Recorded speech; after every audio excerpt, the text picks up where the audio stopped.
get started. Welcome to the Planning Commission meeting for the City of Royal Oak. Let's start out with introducing ourselves, starting to my left. Gary Casada.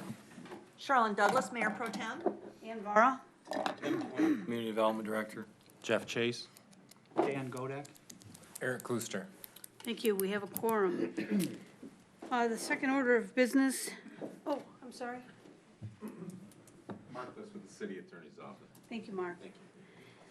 Next order of business is the approval of minutes for January 9th. Is there a motion to approve?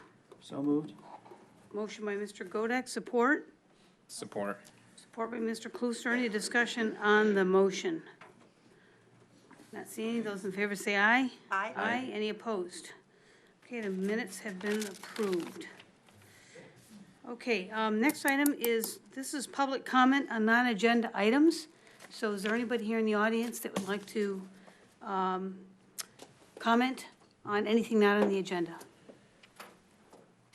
Okay, not seeing any hands. We'll close the public comment on non-agenda items. Moving on to D, old business. This is a rezoning from mixed use 2 to planning unit development, a PUD, of 1112 to 1126 South Washington Avenue. SP 180102, an amendment to a final PUD site plan, SP 171024. Mr. Twing. As you indicated, this is old business. It was in front of the Planning Commission at your meeting your last regular meeting. You should have had a brief presentation at that time about the project itself. The petitioner did submit a revised plan based on, I guess, comments that were given at that meeting. Well, no official action was actually taken by the Planning Commission on the plan. You'll see in the staff report that we did outline the revisions from the prior submitted site plan. Basically, they've added some commercial / tenant retail space in the corners of the building, the northeast, southeast, that vary between some 400 square feet to approximately a little over 670 square feet.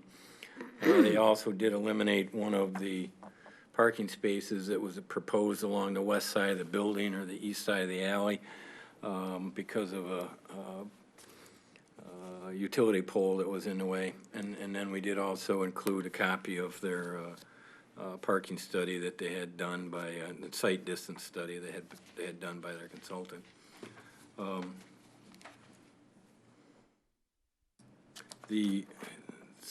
What we did at that point in the staff report was identify the deviations from the original project. You remember that only encompasses the surface lot at the north end of the site, and now includes that surface lot as well as the Buttons rental property for the whole block between Harrison and Apparent along the west side of Washington. The staff report does go into the deviations or site deviations that they're asking for from specific zoning ordinance standards as part of the planned unit development.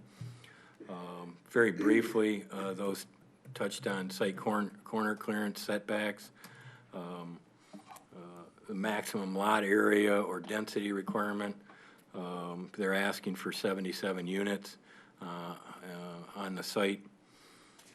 The maximum height of 30 feet is being exceeded to some 36 feet. The setbacks along the front as well as the side setbacks. In addition, there's deviations from the screening between the land uses and as well as some of the landscaping requirements.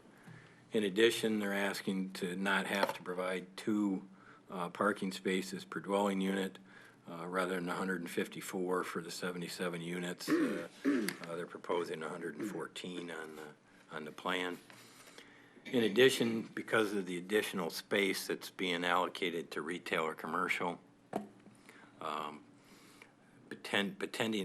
potential depending on the use of those spaces, we estimated that they'd need another 7 to 11 parking spaces if they had to comply with minimum standards for potential uses in this mixed-use district. So you'll see that listed as a deviation as well. The driveway width, because of the parking along the alley, goes the entire length. You'll see there's a deviation from the driveway width from what's allowed at 30 feet at the property line to the entire length of the alley approximately. So all those deviations are listed in the staff report. They also, and they're all subject to the Planning Commission's review and recommendation to the City Commission as part of the planned unit development. So you do have discretion on what you want to recommend to the City Commission as this goes forward. In addition to that, we did address some of the staff's concern regarding the potential occupancy of this retail space, given the size of it at 400 square feet to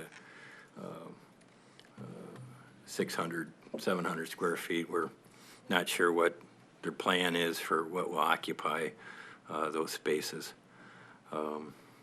given the size. In addition, we pointed out that there's no direct access for those to get to the alley for refuge, so that should be addressed as well.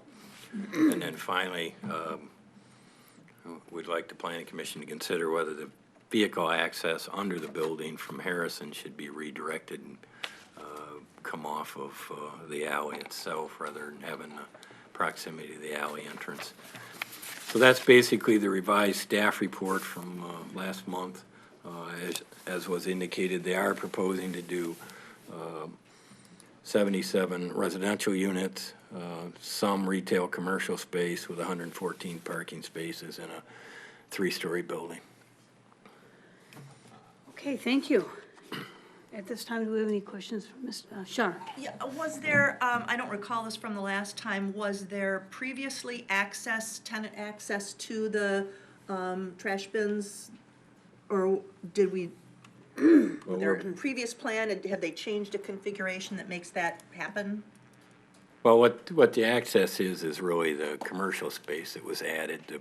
The previous plan did not have any commercial space on the ground floor. It was all tenant space, so it was all accessed, and that's still provided.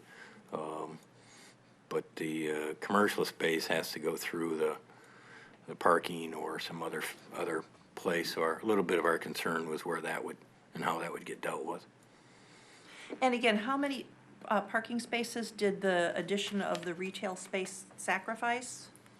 Well, it didn't really sacrifice. It's a generator demand, meaning that for the square footage and the use, the zoning ordinance would require additional spaces on top of and we're estimating that would be somewhere between 7 and 11 additional spaces.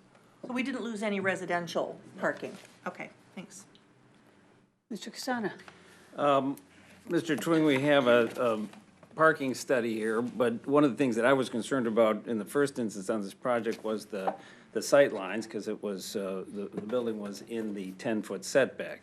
This particular report implies that the sight lines would be fine for people turning left off of Harrison and right off of Parent, but it says at, I don't know what the page number is, on page 2 of 3 here, the consultant says sightline obstructions may be present for people turning right onto Washington from Harrison and left onto Washington from Parent, and the reason they give is may be present in the form of vehicles parked on the street at the east side of the development. The implication here is that the building isn't blocking anything, it's the cars that would block something. Does the department agree with this assessment? Could you tell me what your reaction to that is? Is the problem really the cars parked there, or is the building causing us an obstruction? Well, I'll break it in two fashions. The code requirement is at the intersection of either the driveway or into a public right-of-way. There's a specific code provision in the zoning ordinance that says you're supposed to have a site distance clearance triangle of 10 feet. So number one, that's what they're not meeting on a couple of different locations in terms of the driveway coming out onto Harrison and the corner of the building setting at the property line at the two corners. So that's just a specific ordinance provision they're not complying with. In terms of site visibility, from that standpoint, I think probably the most problematic one is actually the driveway coming out onto Harrison, not necessarily the building, because there is a reasonable amount of distance between the curb line and the building. The sidewalk's in there and other things. It's not just the sidewalk. So the cars are far enough away that they're probably correct. They can probably make that corner and see the consultant.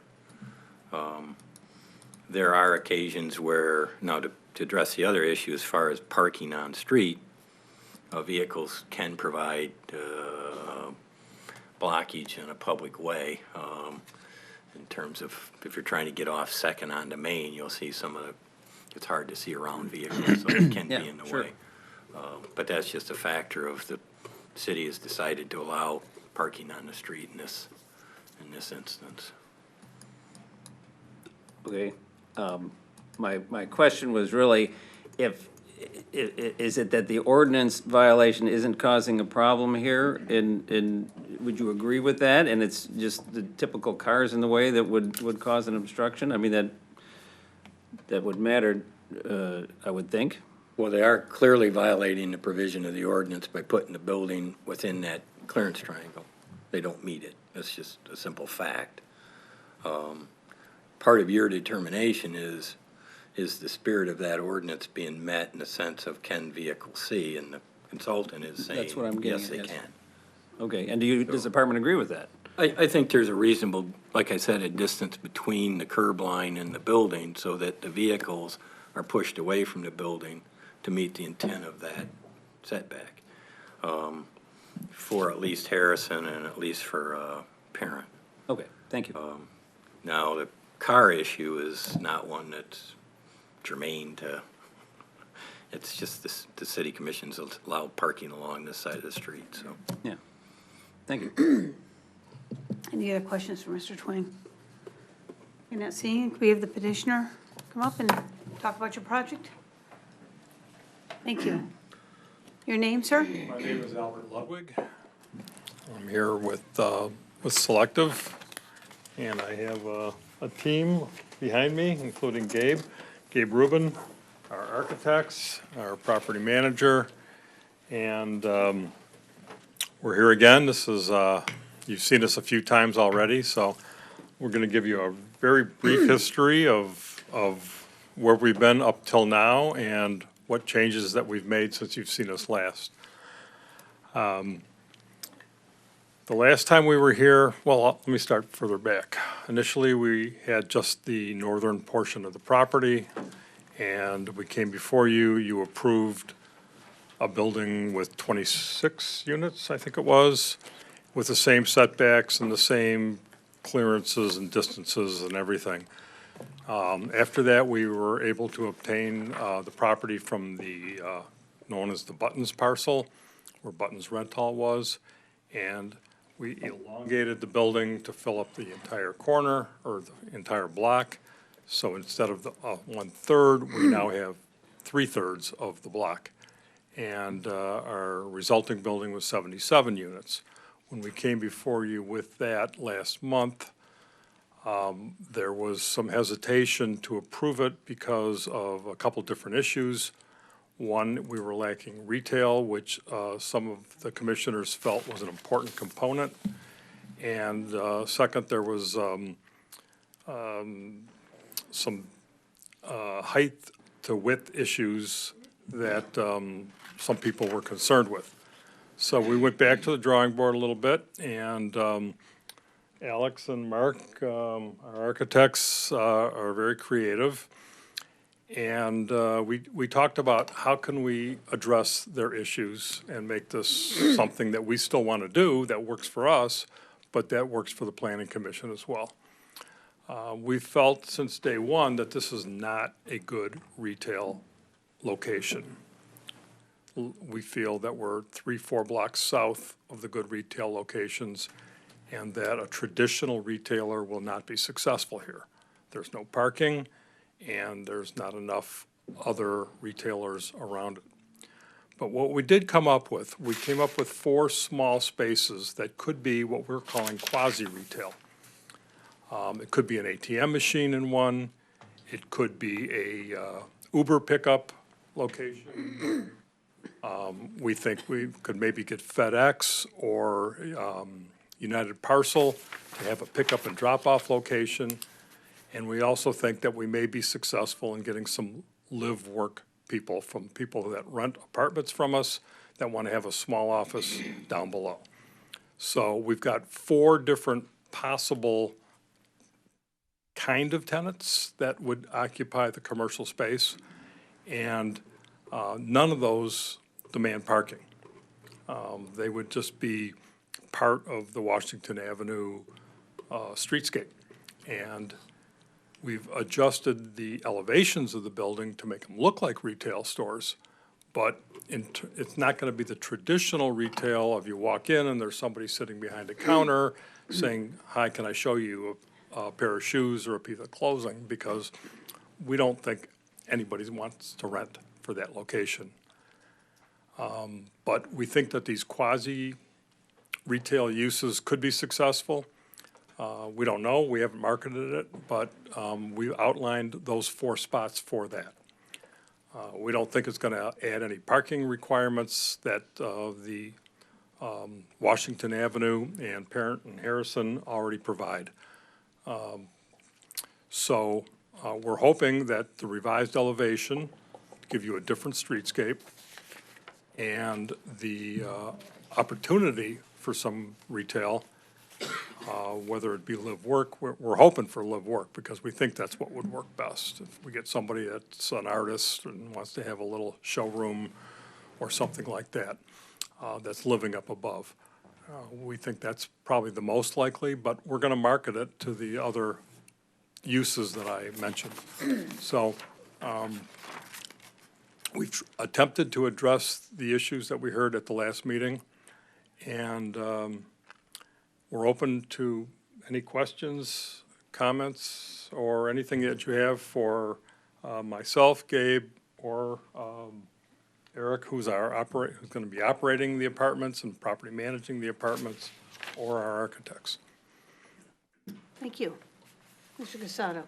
I understand the retail you added. Can you give me a rundown of the other changes you made since the last time we were here? Let Alex address that since he made the changes.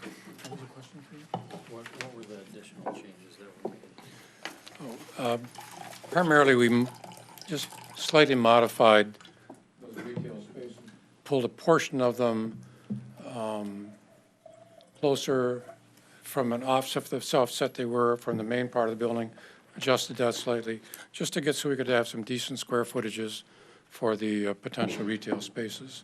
So we'd have doors, and in response to one of the questions about these units needing access out to the trash, we can certainly, as the plans develop, we can make that provision for doors going from those spaces outdoor. Just so all the members understand, this building has trash chutes in it. So the tenants won't be taking their trash down the stairs and out. They'll drop it internally in the corridor down a trash chute to be collected on containers down there and picked up on a regular basis.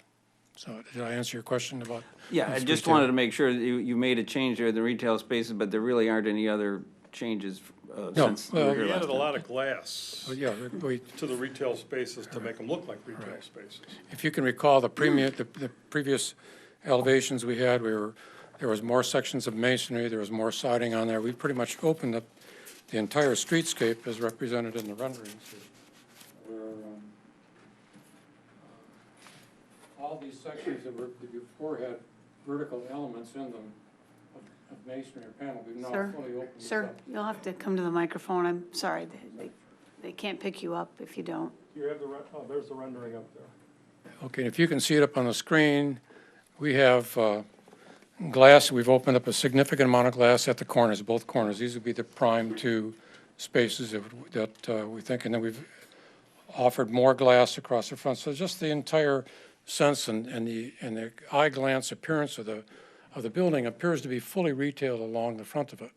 We have added some awning details here that replicate the solar screens we had. Those were not there before. We have more doors that open onto the sidewalk from those potential retail spaces for the format that they may be used in.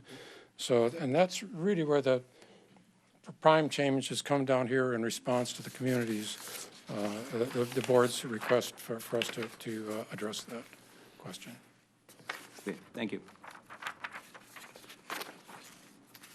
Other questions for the petitioner?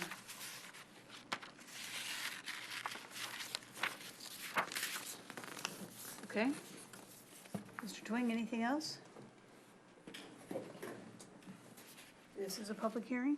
I don't know, did you close it last time? Did you keep the public hearing open at the last meeting, Dan? To be honest, I can't recall. I think I we thought I did. closed it. What do the minutes say? Oh,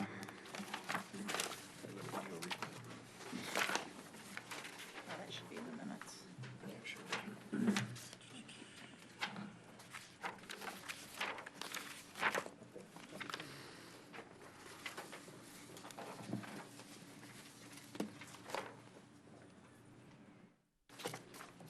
My minutes don't have it.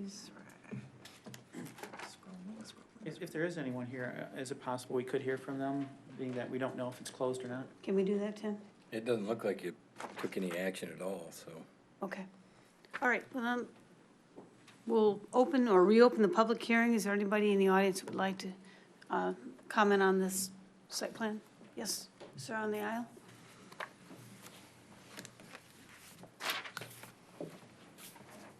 My name is Tony Snow. I live at 343 West Harrison. To remind everybody, the last meeting that I was at here, there was an objection to the facade and not having retail in it, which they've kind of addressed a little bit. I think it's a token retail space, and I'd like to refer you back to the Royal Oak Master Plan that says one of the main headings there is commercial corridors.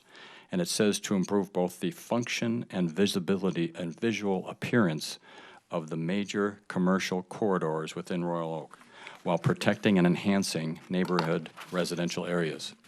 Their current plan, I believe, calls for all the residents that drive cars in there, which will probably be close to 80 cars a morning, heading out on Harrison Street, one side street. I don't think that's a good idea. Even heading out the alley, both of those head out to residential streets. The best thing to do, I think, is to put them on a street that can handle 160 entrances and exits a day, and that would be Washington. I know that doesn't, appeal to probably a lot of people, but I think it's safe for the neighborhoods, and it protects and enhances the neighborhood versus creating a lot of traffic on both those streets every morning and in the evening. One of the things I think developers do, I used to work with a developer for 3 years, is they present a small plan and then they try and push through a larger plan. 2 points: they don't have much retail there, and they don't think it's apropos to retail. The State Farm just moved in to the development across the street. Last time the developer said it took them 10 years to fill it. Well, that's not correct. They just got their certificate of occupancy on July 19th, so they filled it in 5 weeks, less than 5 weeks, because they were in there in September. So saying that retail isn't viable on Washington Avenue is probably not true. And the other thing is just the amount of units in this thing. 80 cars. I mean, that neighborhood has tight parking anyway. A lot of the driveways are single driveways in both Parent and Harrison, and a number of people park on the street. And that doesn't even include some of the guests that might visit these 77 units on weekends or during the week. Where are those people going to park? Because it is gated parking the last time they presented. Hopefully it's not gated parking where guests can park underneath. I still feel this is the wrong development for this area. in that I think retail could fly here very well. And proof across the street, they rented that in 5 weeks. My fear is that if you authorize this with a parking lot on the main level, there are going to be other pieces in the Washington Street corridor that will be developed probably fairly quickly after this, if this is approved, and they'll all come to you with parking on the main level with a little token retail. And that is not, I think, aesthetic to Royal Oak. That's how you expand your downtown, is get more retail expanding on your main corridors, Main Street, Washington Avenue. And, you know, if not that, then some of the townhouses that are on Main Street are very attractive. This city's supposed to be a walkable city. Walking by this building with windows and token office space, just, I don't think, in my opinion, does justice to the master plan. Thank you. Thank you. Anyone else? Okay, not seeing any hands, we'll close the public hearing and bring it back to this side of the table. Any discussion or questions for Mr. Twinger, the petitioner? Ms. Douglas? I hope that, I guess I should probably go back and look at the video of the last meeting, because I hope that I didn't insist on retail in this building. I seem to recall myself saying we couldn't compel retail into a given building, that this is a mixed-use neighborhood, but not every building has to be mixed use. And, you know, walkability is not just retail. I mean, walkability is maintaining interest for people who are walking by. I honestly think that, I mean, the ideas that they have here for providing glass and some human activity and some things to look at meet sort of my expectations of walkability. I think they've taken a big jump towards addressing the concerns just of giving people something interesting to look at when they walk by. I like these ideas. I said the last time I didn't have an issue with the density of this, with the parking, but I do think we have a challenge that we as a city need to address really soon, because the gentleman is right. We are going to see, in fact, we've got another item on the agenda tonight of a high-density multifamily building in this corridor. Not that that's a bad idea, but we're not planning to address that demand, and there is high demand for that. So I'm going to say parenthetically that, you know, to this body, that we pretty quickly need to, even before we address a full master plan, I think we need to sit down, look at this zoning, look at how we're using this area to anticipate the very things that this gentleman brings up, because at this point, we have no tool, no legal tool to deal with the challenges that developments like this are facing.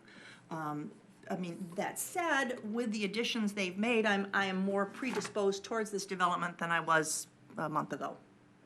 Thank you, Ms. Douglas. Mayor? Yeah, I'll just make some additional comments. You know, I think aesthetically the building looks nice. I think it's going to be a good fit for this area. I think for me, I appreciate what they've done, just like Mayor Pro Tem Douglas articulated, with making it look aesthetically pleasing, putting points of interest for people walking down that avenue. I empathize with where the market is today, particularly in this part of town, to build all retail on the bottom, expensive building with a layer of parking. I don't know if the math works right here in this location. What I do appreciate, though, are these micro pockets of retail opportunity. I think in our community, you know, we kind of have some awkward spaces. We have a couple big spaces, and then we have some smaller standard and some of the older building spaces for retail. But there are a lot of entrepreneurs out there. There's a lot of business models that I think can support you know, small spaces like this, and I think it's good for harvesting an interesting economic need in our community. So I don't think that they'll go vacant. I don't think that they'll have light use. I think you'll find folks that are just starting out, whether it be a law firm or whether it be, you know, an artist that was mentioned, or whether it be just an entrepreneur trying to get a business off with a short-term lease, I think this will be, good inventory to have in our surrounding downtown area at a price point that newcomers can start. So I think that's just maybe an interesting sideline story I'd like to, add to the discussion here. So I'm supportive of it. I think it's a good use of the land here, and interested in what my colleagues think. Thank you, Mayor. Mr. Godek. I'd like to echo some of the comments just made by Mayor and Mayor Pro Tem. The only thing that I saw that I want to bring up was the this quasi-retail. It doesn't have any method for trash pickup. There's no access for the retail to use the internal trash. Does the petitioner have any idea or plans on how that would be handled for this? Really wouldn't want those folks to leave their trash on the street for pickup. Please. I believe we could add doors, rear doors from these retail spaces that would go into the parking area so they could get to the trash chute. I think that could be done pretty easily if we have tenants that have people there. Again, if we don't have people there, if it's an ATM machine, there's no trash. It's just people coming to load up and empty the ATM machine. But if we do have actual tenants, such as a law office or an artist office, then we could put in a rear door that leads into the parking area, and they could walk their trash back to the trash chute. Thank you. Thanks. That's all I have. Thank you. Mr. Casada. I'm just going to make a quick comment in response to what the mayor said. And Mr. Snow mentioned about the State Farm. There's a difference between retail and office space in the ground floor. When you have glass going down to the sidewalk or 1 foot off the sidewalk, that's great for retail, probably good for FedEx, probably good for Uber.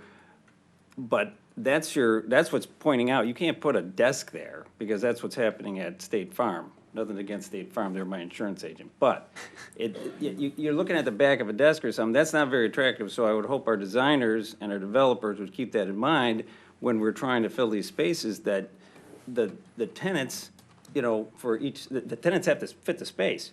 And if you've got ceiling to floor glass, that's not always good for an office. Now, Todd Flood sent a letter, I think it's Schneider and Smith, did that office, and they put the frosted glass up, so it doesn't do that, which is a good solution. Anyways, just reminding the designers to keep that in mind. Thank you. Anyone else? Mr. Klooster.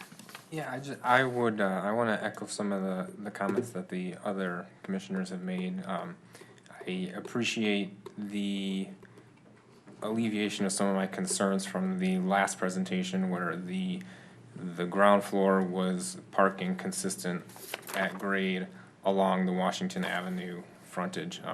The insertion of some of these, we'll call them quasi-retail or live-work type spaces, I think fits the character of the walkable Washington Avenue that we're trying to project in our master plan and the developments that we've been encouraging in this area.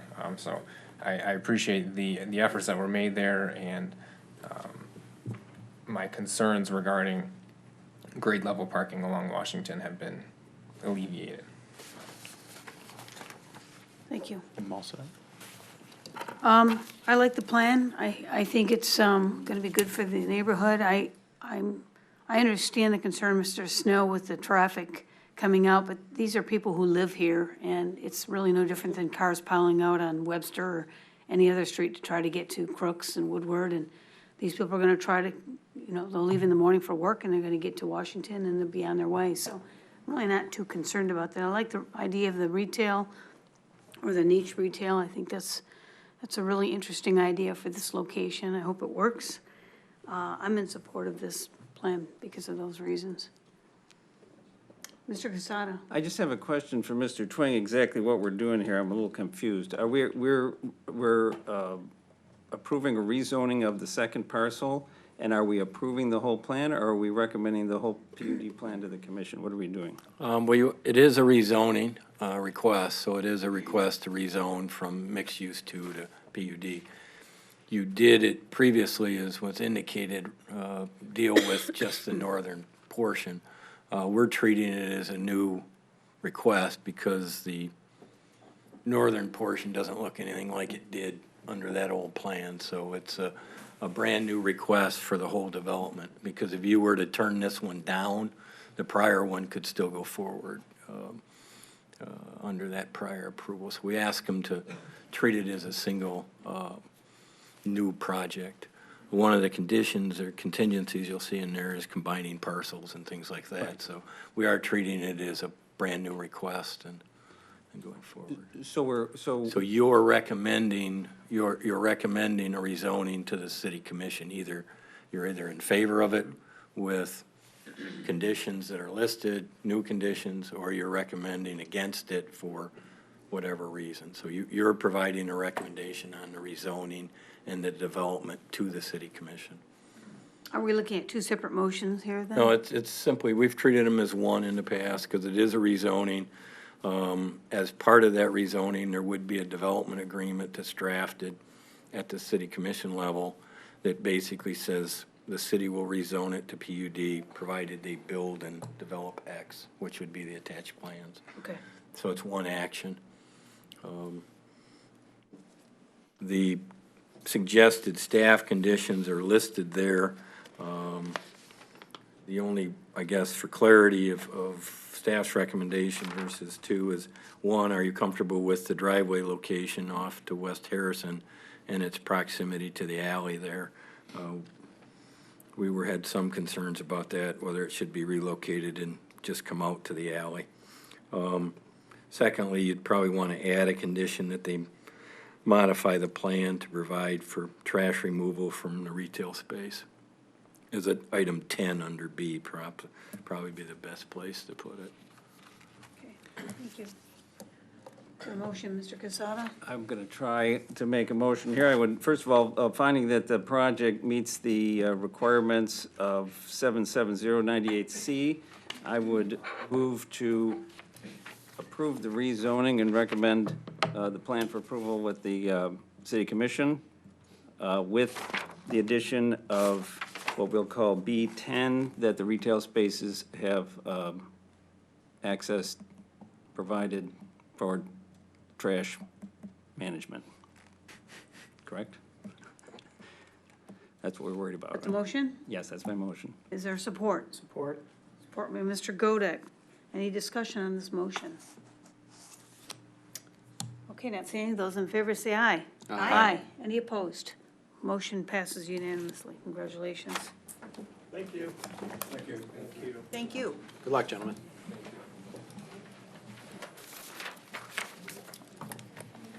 Okay, on to new business. This is a public hearing. Item number 1, it's rezoning from general business to planned unit development and preliminary site plan SP 180203 to construct a 5-story, 59-foot building with 65 multiple family dwelling units and ground-level off-street parking at the Billings Lawn Equipment at 221 North Main. Mr. Twing. We did give a good description of the site location. It is a proposed development or redevelopment of the current Billings Lawn Equipment dealer site at on North Main. As you indicated, it is currently zoned general business. The petitioner is proposing to rezone to planned unit development, very same process as the last case. They are proposing that it be redeveloped by demolishing all the existing buildings and constructing a new 5-story building, measured to the roof line to be about 59 feet tall, with the purpose of the excuse me, of having 65 dwelling units, varying in sizes and configuration as depicted in the plan. They are proposing that it have 85 parking spaces on the ground level with some accessory space along the Main Street frontage. It's not technically commercial space. So one of the deviations from the site plan is that, or from the zoning ordinance under general business is proposed uses as listed there. Generally, it would have to have a permitted use other than parking on the ground floor. So that's one of the deviations. The other deviations listed in the report, again, deal with the site corner clearance setback, the building height to width ratio. There's an ordinance provision that requires it to be 1 to 3. As you'll see in the report, the front and rear facades, or the east and west facades, are about 1 to 4.7. The north and south facades do comply with that provision.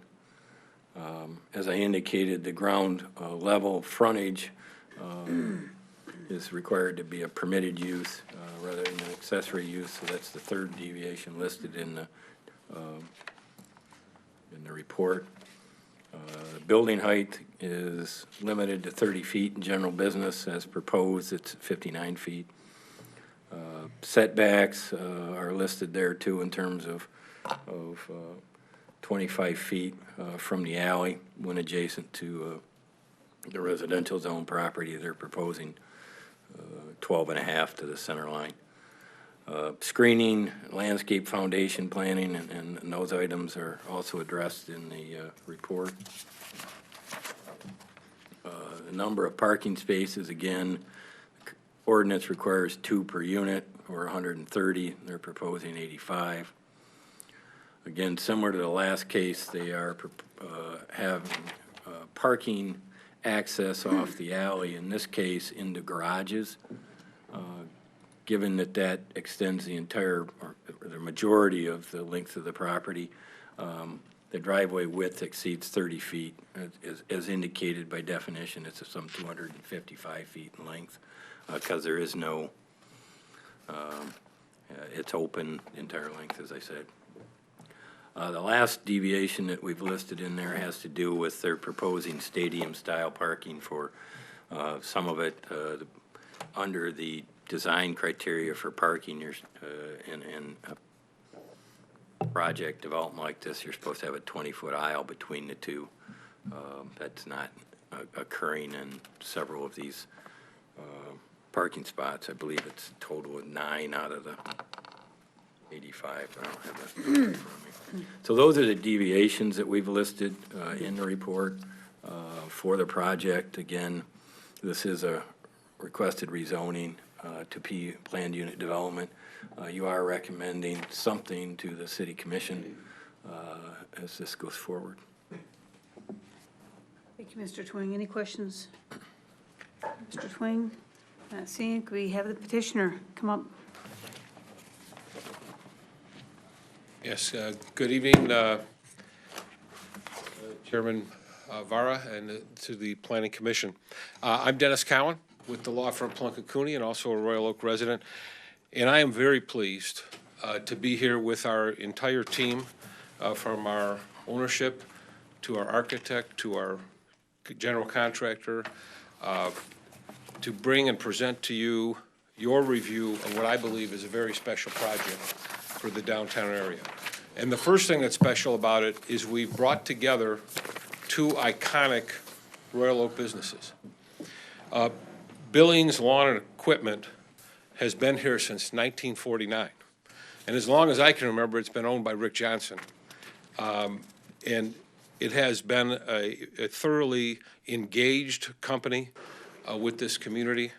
We're very sad that Rick's decided to slow things down, and he's looking for another location in Royal Oak, and we're trying to help him with that. But we're also blessed with the opportunity to do something special. The people I represent and who are the second part of the equation are Larry Burr and Len Nadolski of Matthew Hargrave Chevrolet, which has been in Royal Oak since 1950. As you may recall, their original location was at 696 in Woodward, and now they're on 12 Mile. And while the company itself is not engaged in this endeavor, Larry and Len are the driving force behind LL Real Estate. Again, both these businesses have been extremely involved in the community, and I think we're all glad of the opportunity for them to come together and do something special. And in that vein, we're very pleased and honored to be able to call this facility and this living space Billings Place in honor of the legacy of Billings Lawn Equipment and Rick Johnson. And I must say that many of you know Rick had another location in Royal Oak that was a special place. He had a lot of offers on it, but he made sure the right thing that was done there. And what you have today with the restaurant, Big Laura, and also with the Cloverleaf Wine, I think has been an excellent reuse of that facility. Again, Rick sought to do that here, and that's why he reached out to Len and to Larry. He could have taken the quick buck. I will tell you that I saw him on Saturday, and he said that he's still getting calls every week from a motorcycle dealer who would love to buy this for big dollars, but Rick doesn't want to do that. So we have a few housekeeping items, and then we'll begin our formal presentation.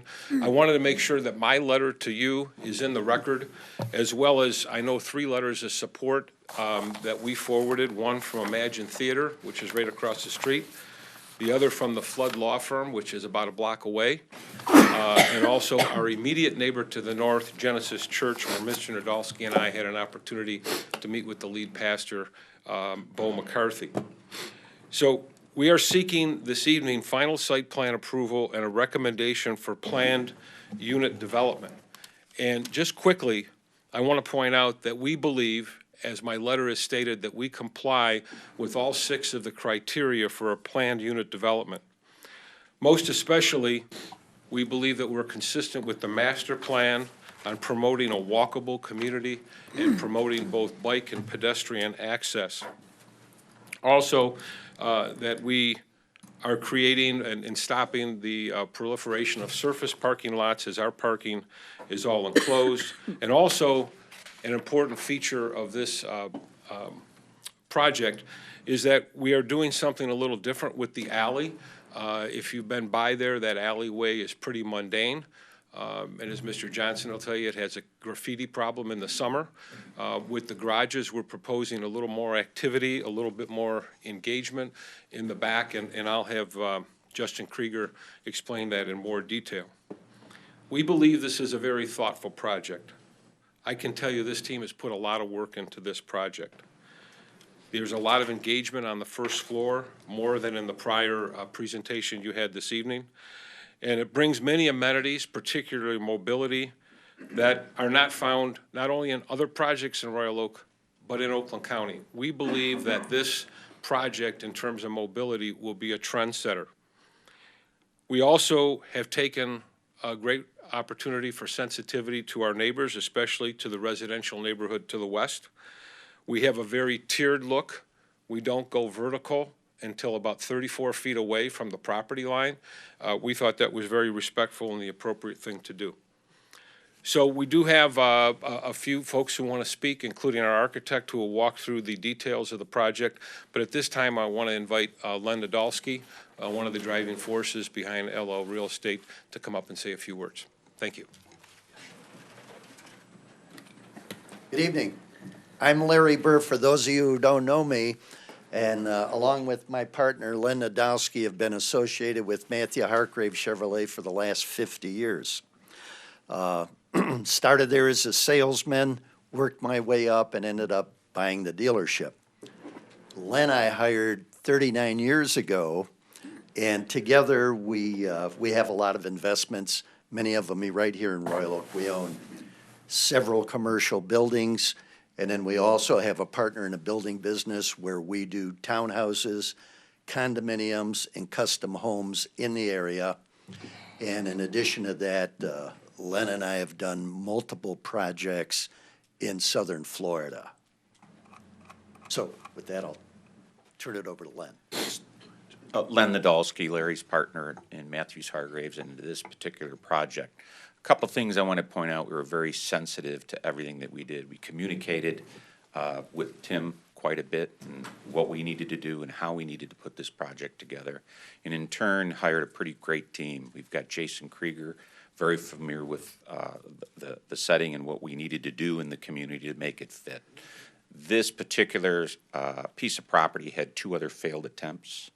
And Rick Johnson talked to us and told us the vision and what we need to be able to do in order to make it happen for us to develop it as well. So we took his input. So we assembled also our owner's rep, Mr. Doug Hamborski. It'll be coming up as well to talk about some of the pieces and the sensitivity of the issues at hand that we had to make this thing work. And we're real proud of the team and what we have developed. And a little bit is the character, as you know, our organization since 1950. And I've been there, like I say, like 36 years, and Larry's been there for 40-some years. So there's a little bit of the character of the people involved with this.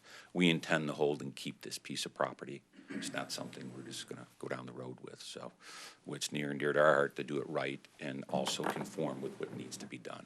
So with that, I'd like to bring up Jason Krieger to review the project. Good evening, Jason Krieger with Krieger-Klatt Architects, 1412 East 11 Mile. And Doug and I are going to walk you through, there he is, are going to walk you through a brief PowerPoint presentation. I'll have more of the technical aspects. Doug will follow up with some other design ideas and criteria that we have. So Tim, could you please go to the next slide? So this right here is the site that we're talking about. It's Billings Lawn Care. It's just north of 11 Mile, right on Main Street. It's highlighted in yellow. Next slide. We have a couple slides that show the existing conditions. I think everybody on the commission or planning commission is aware of the current site. As mentioned, we have a 5-story residential building. It will be built and deeded as condominium units, but placed in service as lease units initially. We have a mix of studio, 1, 2, and 3 bedroom units, totaling 65 units. We have 85 parking spaces, which gives us a parking ratio of 1.3. Next slide, please. So what you're going to see here is that we have a lot of great amenities in this building. What we're doing is, just to give you an overall picture here, is that we are activating some space along the sidewalk so that we're shielding the parking and creating a good pedestrian experience. We're also activating part of the roof. What's activating that are the amenities for the building, for the tenants.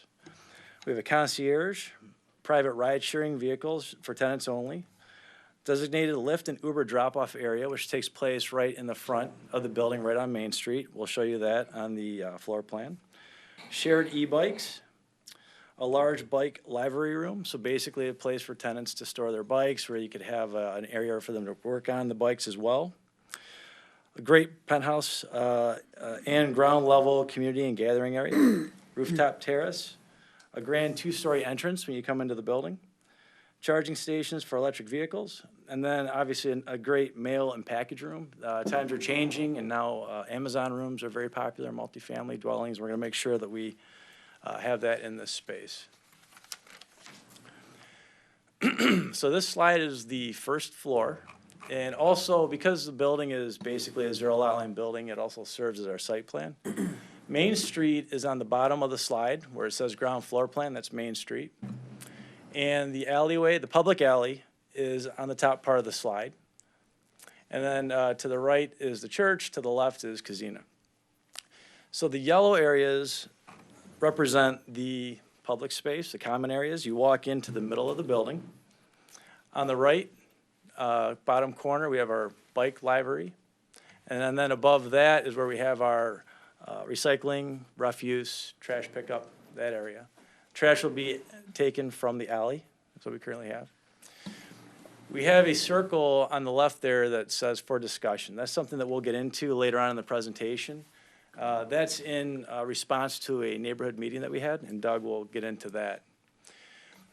Actually, Tim, if you could stay there really quick.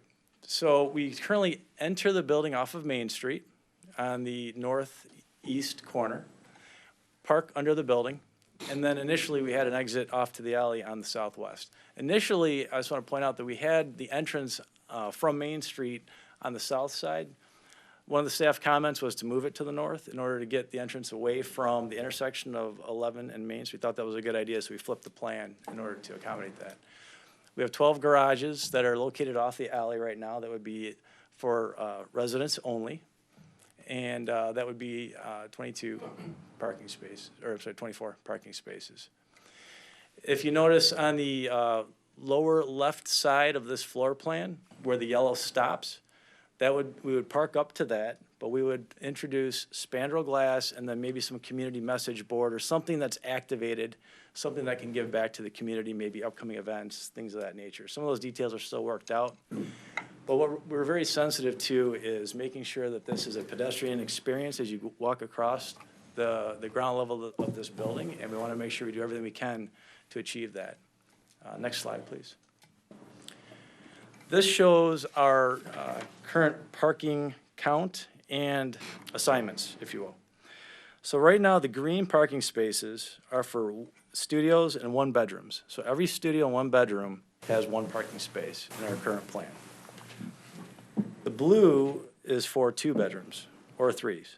So currently, we are parked for every 2 and 3 except for 6 of the units. And what I mean by that is every 2 and 3 gets 2 parking spaces except for 6. Those, we would have the option for a lift if they wanted that. And again, Doug will get into that a little bit farther down the line. When I say a lift, it's you would pull the car in, pick the car up, and you can park underneath it. The reality of it is some of those people may only have 1 car anyways. So that just shows you what the plan is right now for the parking. Next slide, please. So this is the 2nd and 3rd floor plan. And the 3rd and 4th, because they're the same. But what you can see is it's a double-loaded corridor. And we have our mixture of 1s, 2s, and 3s in there. We have stairwells on the north and south with our elevator in the center. Next slide, please. This is the penthouse level where we have larger units. We have a total of 8. The yellow community room, which is on the west side, it's not open, so there's not a balcony there. There is a balcony, or a terrace I should call it. It's on the east side, so it's facing Main Street, not the residential neighborhoods. We do have a couple of small balconies you could see on the penthouse between the blues, but those are tucked in and nestled in. We're trying to be very sensitive about noise. Next slide, please. So these are the building elevations. We're 4 stories tall to the masonry, and then the 5th story above that is where the penthouses are. What was pointed out by Dennis is that we are wedding caking the building in as you go up. So what we're trying to do is be very sensitive to sight lines and sunlight.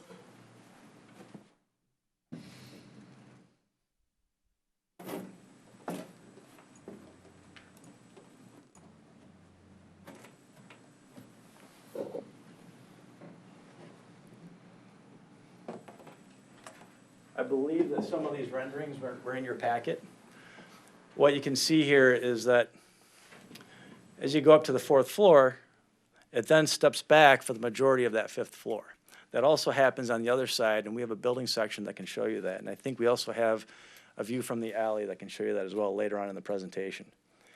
You can see in the distance here, this is the building right on the corner of 11 and Main. So we're pretty much in line with that. We feel that this building will follow right in line with the streetscape. The building that's just to the west of this building, it's on Center, it's actually a 5-story building. So I think that this right here will blend in nicely. And then Main North, I think that's a 9-story building, isn't it? 9 stories? Yep, a 9-story building. That's much larger than ours. So this creates a really nice stepping down effect as we get to the neighborhood. This is the north and south elevation. Basically, it will be a masonry material. We need that for fire rating. But we did talk about adding some embellishments of some sort to, spruce it up a bit so it's not just a block wall. So it might be some banding or some kind of faux windows or something like that. Next slide, please. So this slide shows a site section. This runs from west to east, And what you see there is a single or 1.5-story home, a garage, and then the alleyway. And the garage, our garages are 12'9" tall, right off the alley. And then it steps back 34'8" to the main building that goes up. And then once you hit the penthouse, it goes back approximately another 5 feet and goes up. So what you can see is that we're trying to respect the neighbors that are on the west and step the building as far as we can to Main Street. Another point that I want to make that I forgot to mention is that on the Main Street elevation, we have balconies that stick out 5 feet from the building. So what we did is we stepped this 2, 3, and 4, those floors back 5 feet from the ground level. So what we're doing is we're giving even more relief. So there's a lot of relief to this building as it goes down the street. That allows us to hang the balconies off the front because we cannot hang a balcony over the public right away. So that's what started that, and then I think it worked out really nice with the elevation. Next slide, please. So this was a study that we did really for ourselves. We thought that it would be good to include. And basically what we were looking at were how many parking spaces that are public are available within a 5-minute walk. And we came up with around 2,900 once the future park index built over here as part of the city center project. So we thought that was very important just to show that, you know, even though we're proposing a smaller parking count than what's required per the ordinance, we feel that there's plenty of surrounding parking to serve guests and other people who could visit this building.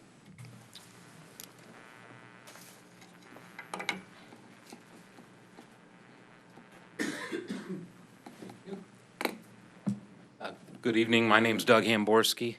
Len Nadolski and I have been partners in probably close to 10 projects, multi-million-dollar projects over the last 20 years.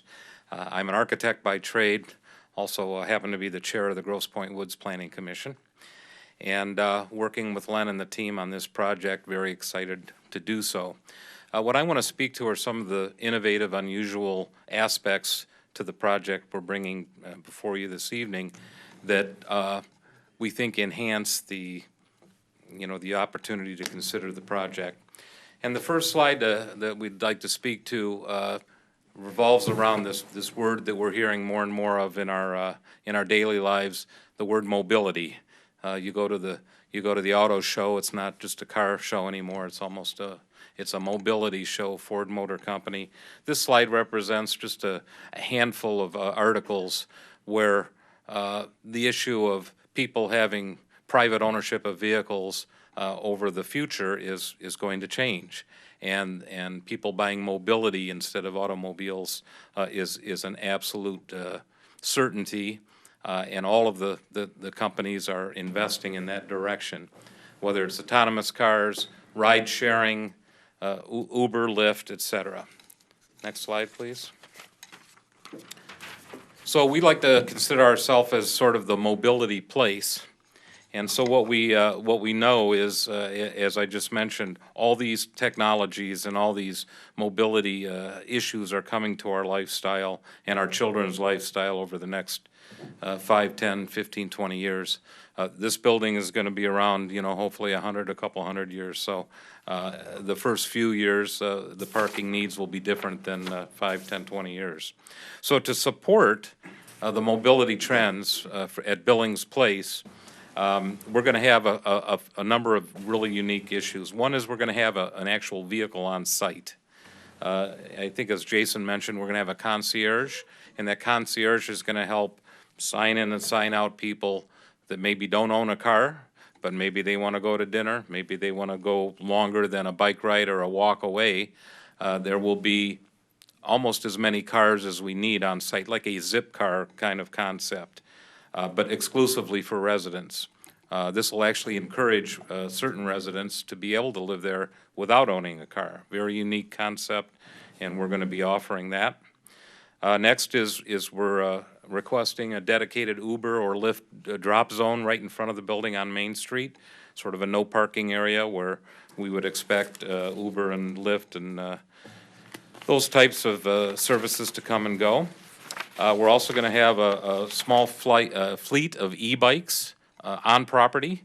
If you want to buzz down to Holiday Market or go to dinner or something, if you don't have your own bike, of course, we're going to have a bike livery, as was pointed out, complete with a work bench and really supporting people that want a bike, and then have the e-bikes as well.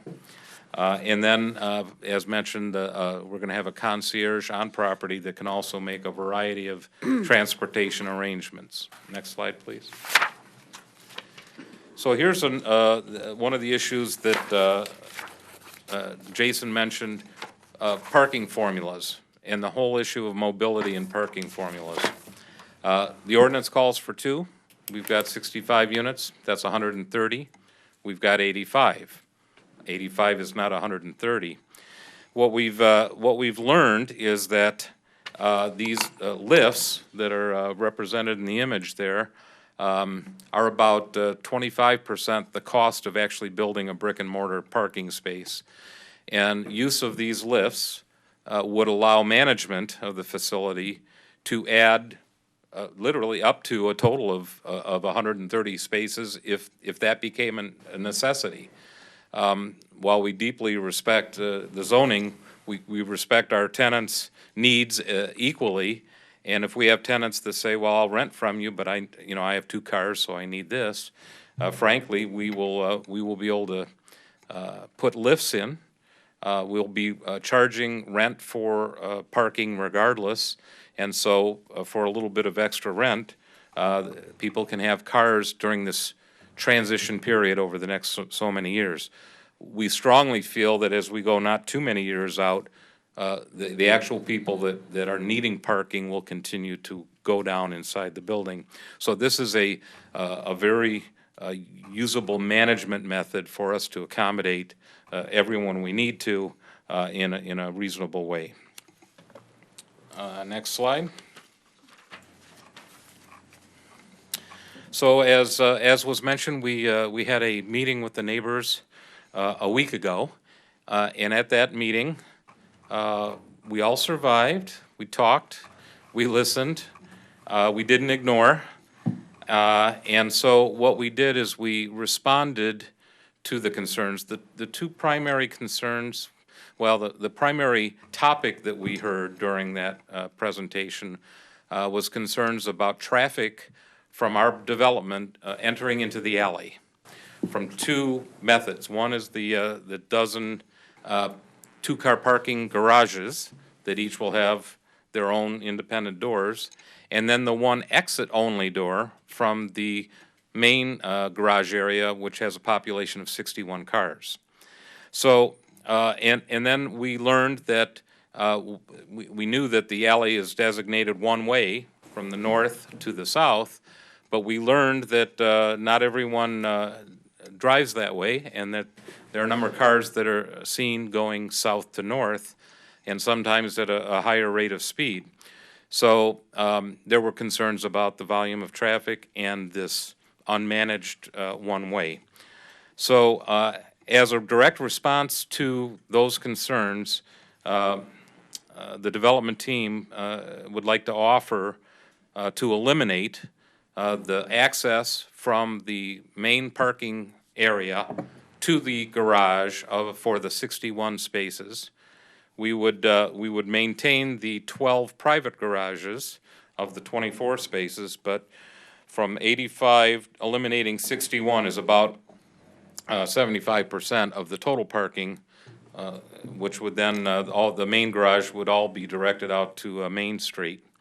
To further improve alley safety, we would propose to fund and coordinate with public safety of the city additional one-way and do not enter signage, potentially speed bumps, or whatever methods the city would or the neighbors would be interested in to enhance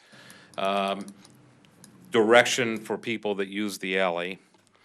And then For the 12 parking garages that remain the private ones, we are offsetting them from the alley. The alley is currently a narrow, one of the reasons it's one way is it's a pretty narrow alley at 14 feet. We are going to widen the alley from 14 to 20 feet at the building, the entire length of the 300-foot long building. And we're also willing to put up an illuminated, I guess, caution lighting system, where if any of the 12 garage doors open, while they're open, lights could flash aiming north and south. We would shield any of those alert lights from the neighbors, so they're not seeing, you know, a whirly blinking light or what have you. And then if any cars are coming from either direction, they'd at least be alerted that there's people backing out of the garages. Next slide, please. This is a plan graphic for what I just described with symbols for each of the improvements that we've described. It shows the eliminated the exit door. Also, when we do eliminate that door, we can convert that interior garage space to 2 additional spaces, which at least temporarily further improves our parking count from 85 up to 87, and then would also improve our parking ratio. I was amazed at, as the photos in the upper right show, as you exit onto 11 Mile from the alley, there are no do not enter signs, and the one-way sign is kind of bent up and not very noticeable. So we would propose to add some very noticeable do not enter signs there and further throughout the alley. You can see item E, which is the signaling lights.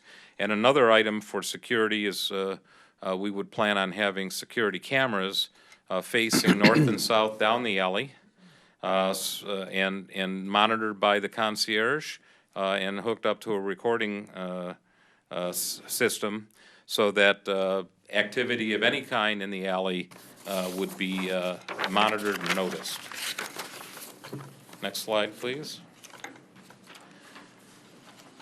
This is a before and after. On the left is how the alley appears today with sort of the brick wall concept, no access.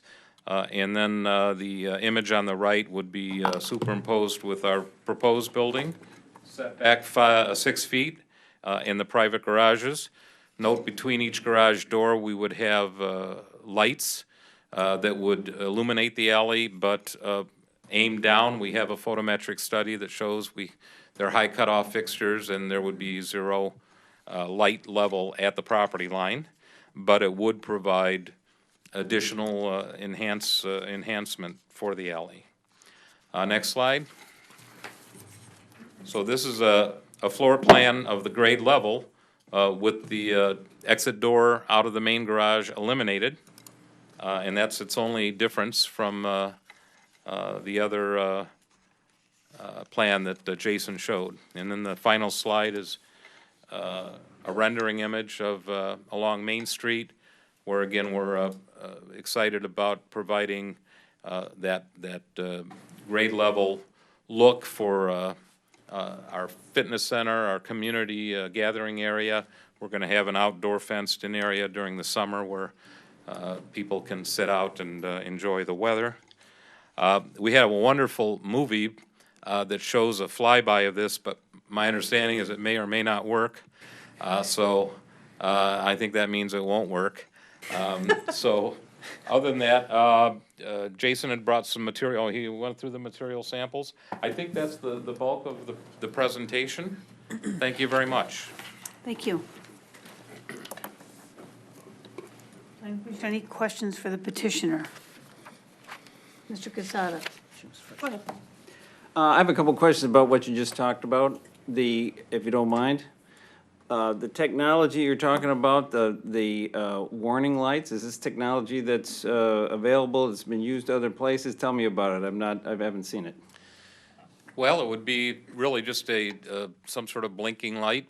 You could have signage that says caution And it would just be triggered by a garage door. So the technology is commonplace in a variety of areas. We would custom design this, again, so as to not annoy the neighbors and to be effective at whatever, aiming up or down the alley. So, and we would coordinate that with public safety as well. But Okay, so it's not a product, it's something you're gonna custom design and put together.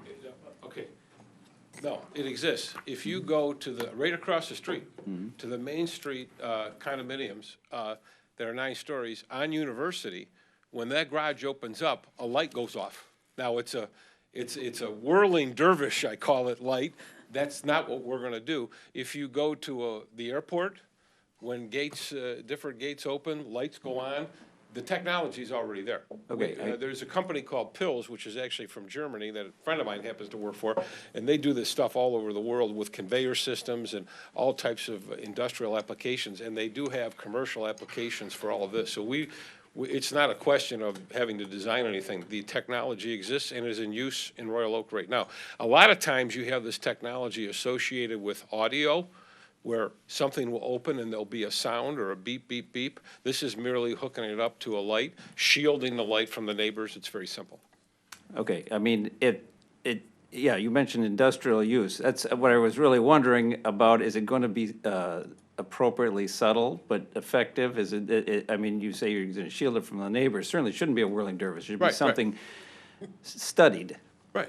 No, absolutely, and it's available. It's just that it is used now on University, but they used a different system. We wouldn't propose that one. We would propose a more, what I call modest system that wasn't a blaring light. Right, and Jason's that would gonna have something to say about it. Jason will have something to say Absolutely. about it? No, I'm gonna have Okay, Jason. then that's, okay. All I was gonna add to is just that it's also similar to what's currently on Skylofts, but back to what Dennis and Doug said, because it's already in place. It's just that we would make sure that it's shielded, and that to me is something that we can easily modify or add. Okay, it's not gonna be a 60 million watt LED. Floodlight going, no, absolutely not. No, in fact, I mean, even as Doug mentioned, we got a photometric plan done to make sure that any lighting that we do propose, it adds security, it adds safety, it'll illuminate the portion of the alley, but it's full cutoff at the property line. So we'll be very conscious of that and make sure that we're sensitive to any neighbors. We don't want to do anything that's going to be, offensive. All right, a couple more questions, though. You guys have proposed getting rid of the exit onto the alley. Is that the proposal you're making tonight, or is this options you're giving us? That's the proposal we're making tonight in response to what we heard from the neighbors. And having one entrance and exit is not unusual for this type of building, as you just saw in the building that you voted on earlier. Most in the downtown area have one ingress and egress. How is the garage vented, by the way? It'd be mechanically ventilated. It's technically an enclosed garage, so Yeah, it looks we'll like have it. ventilated, yeah. Which for the tenants is great because it's a heated garage. All right, thanks. Ms. Douglas? Yes, your plan does not include a screening wall along the west side of the property. Is that something you offered the neighbors? The neighbors weren't interested in that? Well, if we had a screening wall, it would have to go on somebody else's property because we have the garages that open, so we wouldn't be able to do a screening wall.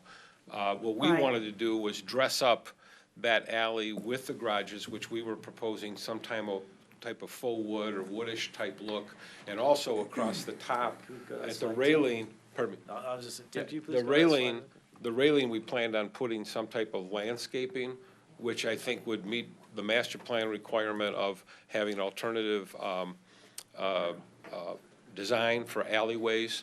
And while this isn't one that would encourage pedestrian access per se, it certainly would, I think, clean it up tremendously and give it a much different look than what it has today. Second question, will you be removing snow from the whole alley? Well, it's very interesting. Saturday morning, I think we all know we had the massive, blizzard on Friday and 10 or 12 inches of snow, whatever it was. So Saturday morning, I was going to Jason's office for a meeting, and I drove down the alleyway, and someone had already removed the snow and we're not sure who it is. I've heard 3 different possibilities, but it looks like somebody had a V-plane, and then the snow just goes on, it looks like on either side. So it could have been whoever does the church parking lot, that's a possibility. I don't believe it was somebody from the city, because they had enough on their hands. But we would, yes, we would propose that, is to, if it was necessary for us to do it for the safety of not only our tenants, but everybody else, we would plow that alley. I mean, because you would need to plow not only the part behind your property, but the part south of you, because that's where those garage users are gonna. Right, to get to 11 Mile. So somebody apparently has been doing that, and I understand they've been doing it for a while. So it was relatively easy to get down the alley that morning, quite frankly. But it wouldn't be if they were plowing shut the garage doors. Right, well, and we're gonna have somebody, right, and we have to have somebody take care of that, well, absolutely. And we'll collaborate with the church, since I know they had, their parking lot was already cleared Saturday morning, so they obviously have somebody come through and take care of that. Our last question is there, permit parking on Center Street? Yes. Okay, Yes. all right, thanks. Mr. Godek? Jason, you mentioned something about a message board. Yes, correct. Location, type, electronic. We have not gotten that far to say exactly what it's gonna be. All I do know is that we want to do, okay. Do you see the dark blue glass on the upper image to the left right there? In that middle bay, right there, we were going to do something where maybe we work with the DDA. There's something we can do to make that active, something that's interchangeable, something that basically this building could do something to give back to the community. So we don't know exactly what it is, but what we don't want is it just to be spandrel glass. That's the only thing that I've heard so far that gives me any concern. I've liked everything I've heard so far, but when you leave an opening like that for a message board, it just too many times good intentions go bad. Well, the original idea, a message board is an opportunity, is one option. But the original thought was, you know how they have like the floor to ceiling fatheads, you know, of football players or baseball players? What we thought is of, in the interior would be a sign that would be a static sign. It wouldn't be changing. And that it would, for instance, advertise the Oak Apple Run with maybe the website name, or Arts Beats and Eats, that kind of community calendar using 3 panels. It could rotate possibly. There's the technology for that, but we don't want to do anything that's garish or anything that draws over attention, but something that engages people that are walking by. It's not meant to distract people who are driving on Main Street. Anything electronic would get a no vote from me. Okay. Yeah, no problem. Yeah, we can do it without electronic. Yeah, again, the intent is to make it, activated, not, so that we haven't finalized anything. So if that was something that you're concerned about, then Great, thank you. Yeah. Anyone else? Mr. Chase? Most of my questions have been asked and answered already, but out of curiosity, I like the innovativeness of the 2-car lifts. Does closing off that entrance to the alley give you a little more space in the garage to utilize those? Because if you're wasting 2-car spaces, I know you need them somewhere, but if no one has 2 cars, and does that give you a little bit more leeway to use more of those in there, now that that's closed off? Absolutely, because it's not a driveway anymore, so it becomes real estate inside of the garage. So we can make them 2 spaces, or if it's more efficient or better to do something else with the lifts, then we can do that. And by the way, if anybody's ever been to Chicago and New York, these lifts are used on a regular basis, or in Europe, I've seen them used. What we like about it is it's in an enclosed area. We would never recommend these be used in an outside parking lot because it looks, it doesn't look right. But inside a enclosed garage space, it's very appropriate, and it's utilized in other parts of the country. Mayor? Yeah, I mean, speaking of the lifts, it gets me thinking about, the height inside the parking area there. Can you explain a little bit about, we saw a lot about mobility, some of the trends, and I happen to agree with those from what I see in my day-to-day job. Is there any option down the road to convert that space that's parking today into some other sort of use down the road? Is that predetermined in the design? So I can answer this, and it seems like Doug may have something as well. The answer is, The space is designed as a steel structure. It's a steel podium, which means we have the most flexibility of any type of building type. So can we convert it down the road? Yes. I don't know if that. Yeah, actually, our 20-year plan for this building is to really make the most use of the garage space and the retail space. The initial use is our community center and a fitness center. Those are sort of flexible uses. As parking needs decrease, let's say initially we have to put in a number of these lifts to accommodate all our tenants. 5 years later, we're taking lifts out, selling them on eBay, converting garage space to other uses. We could move the fitness center into the garage and convert the street area to potentially some retail. It's a very flexible sort of management option to make the most use out of that valuable garage area, use of the lifts and use of managing those spaces instead of deeding them to individual or assigning them full-time. You know, it'll sort of be a month-by-month management. And people, you know, there might be people that have 2 cars when they move in. They consolidate, maybe they retire, and they go down to 1 car. Then they save money, they don't have to rent 2 spaces. So it gives us a real flexible way to manage all of that. Great. Thank you. Anyone else? Mr. Klooster? Just to clarify, you said all parking spaces are going to be rented and associated with individual units, so the stacked parking would be assigned to a individual unit? Yes, the stack units would be assigned to 2 or 3 bedroom, well, whoever needed.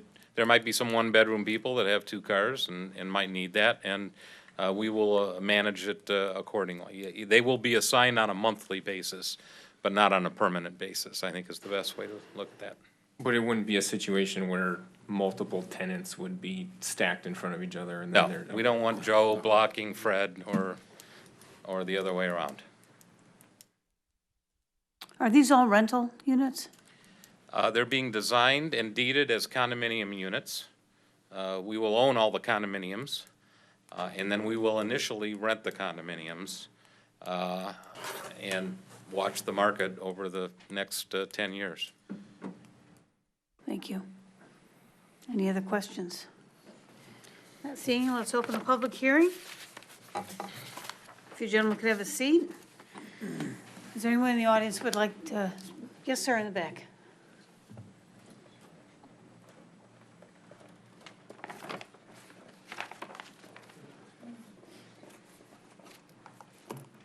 Mr. Johnson. Could I have your name for the record, sir? I'm Rick Johnson.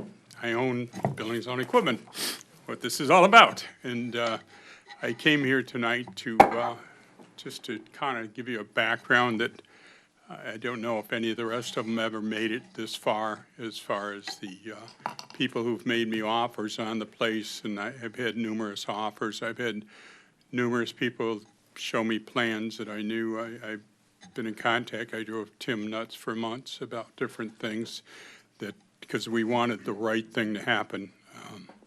I've been in Royal Oak a long time. I was born in the Washington Square building. I went to Royal Oak schools, and I want nothing but the best for Royal Oak. And this plan that they've come up with is just so unique and has so much thought put into it that I've never seen anything quite like compared to everybody else's plans that I've seen. It like blows them away. I mean, they have just thought of everything you can think of. I am just thoroughly impressed with them. I've worked with these guys now for a few months, and I talk to them almost on a daily basis about different things. We run things by each other regularly to make sure that everybody's happy. We're trying to make the neighbors happy. We're trying to make the city of Royal Oak happy with what's going on. You know, and I just wanted to say that I agree with this plan 100%, and I can't imagine there could be much better going on there. I unfortunately, due to health reasons, have to kind of get out of the business right now. So I otherwise probably wouldn't be leaving, but unfortunately that's not my choice right now. So I just wanted to voice my opinion. Thank you. Thank you, sir. Anyone else? Yes, sir. Have your name, please? My name is Peter Ulrich. I'm the, one of the board of directors at North Main Lofts. That's a building, obviously, as you know, right across the street from the proposed site. And first of all, there's no doubt that what's going up is a beautiful building. It is something that that you can see people put a lot of time and effort into, and we can see that. But, you know, part of that is having the right location for something of that size and scope. And right now, being on the board of directors at our building, we have a lot of concerns that I'll go through regarding that site specifically, being such a large unit and with traffic and so forth on Main Street. We see a lot of potential issues with that that we'd like further study on before anyone approves, you know, going forward. So before starting, I think it's very important to humbly remind the Planning Commission that the surrounding neighbors of this proposed project purchased in good faith their properties with express knowledge of the general business zoning designation for the existing site. At no time until this notice was received just 2 weeks ago did we realize our potential investment, quality of our property, and personal enjoyment of our most prized possession could be in jeopardy. I don't have this gentleman's pronunciation, but as Randall Dugas properly stated, he would not have purchased his home if he knew his house would back up to a 5-story condo development. So when he purchased it, or anyone purchased it around there, it was owned commercially. And that was the expectation of the people around that area. Because of the footprint of the existing Billings property and the scope of the new project, there are major implications to the current residents, such as home values, public safety, and most importantly, the adverse effect of the quality of life for existing residents. I'm going to present some, but not only all the issues that I see which validate the concerns I made above. Increased density issue. The current zoning ordinance is for general business. If we're just zoned for multiple family residentials and mixed use 1 or mixed 2 only, a maximum of 10 dwelling units would be allowed. The current plan is for 65 multiple dwelling units. It is inconsistent with what I see with the master plan, that general commercial expectation use and not residential. Major variances are required just to make the project work with the PUD. And talking with some people in real estate, it's my understanding the PUD is intended for extraordinary reuse of property, but not a complete variation of existing ordinances. Lack of adequate parking puts strain on the existing area, which already has limited parking. Mobility trend, albeit as in the future, is, I believe, an attempt to ignore this major issue. In Michigan, we have a hard enough time, as we know, just filling our potholes, let alone creating smart roads at this time. An additional taxi service, my understanding is it's going to be right on Main Street as well. This leads to the next point of the public safety issue on the principal artery. An additional 200 or more cars a day will be coming out of 2 new developments. As you know, we have the hotel going in right now with units coming in that we don't even understand what the impact is going to be. Sir, you have 30 seconds. Okay, sorry. Thank you. Coming out of that area, and right now it's very difficult to make a left-hand turn off of University onto Main Street. So I have a very big public safety issue concern. Finally, there's significant increase in noise and light pollution for current residents. So because of these issues have not been addressed in the current plan, we requested a minimum to have this PUD tabled until more time and study can be done by the applicant at their expense, a traffic impact study, parking study and effects of increased density on street parking, FMV appraisal for all adjacent and affected properties, a study to show how surrounding area of life, quality of life will stay the same or even improve with the new project as presented. Conclusion, the current proposal as it stands does not meet the burden of proof or criteria of significant rezoning as stated in the PUD requirements. This is especially true as it relates to items 2, 3, 4, and 6. As a result, more time for studies needed for this project to follow Royal Oak's own PUD requirements. This is especially true for this project as the variances are substantial and the proof of benefit to the community has not been established.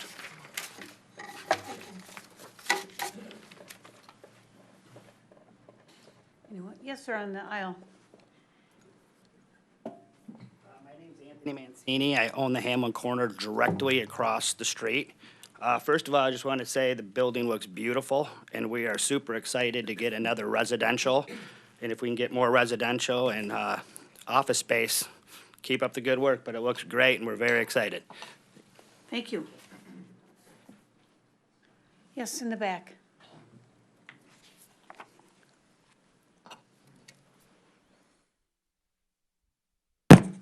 My name's Joe Gilmore, and I actually live in the building across the street at 350 Main.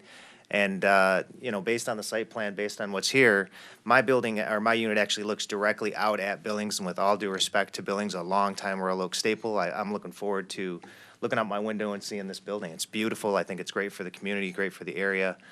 Not at all worried about the traffic in the alley there, in my opinion. I mean, I've watched traffic back there, and it's not good. So I'd rather like to see some good traffic back there and get rid of that graffiti back there. I think that's going to deter people from being back there, stop some of that stuff going on. But I'm looking forward to it. I think it's great progression for the area, and I think it fits what's going on in the area right now with the new hotel, with the buildings around us as well. But again, my unit looks directly out at it, and I couldn't be happier about it. So. Thank you. Yes, sir.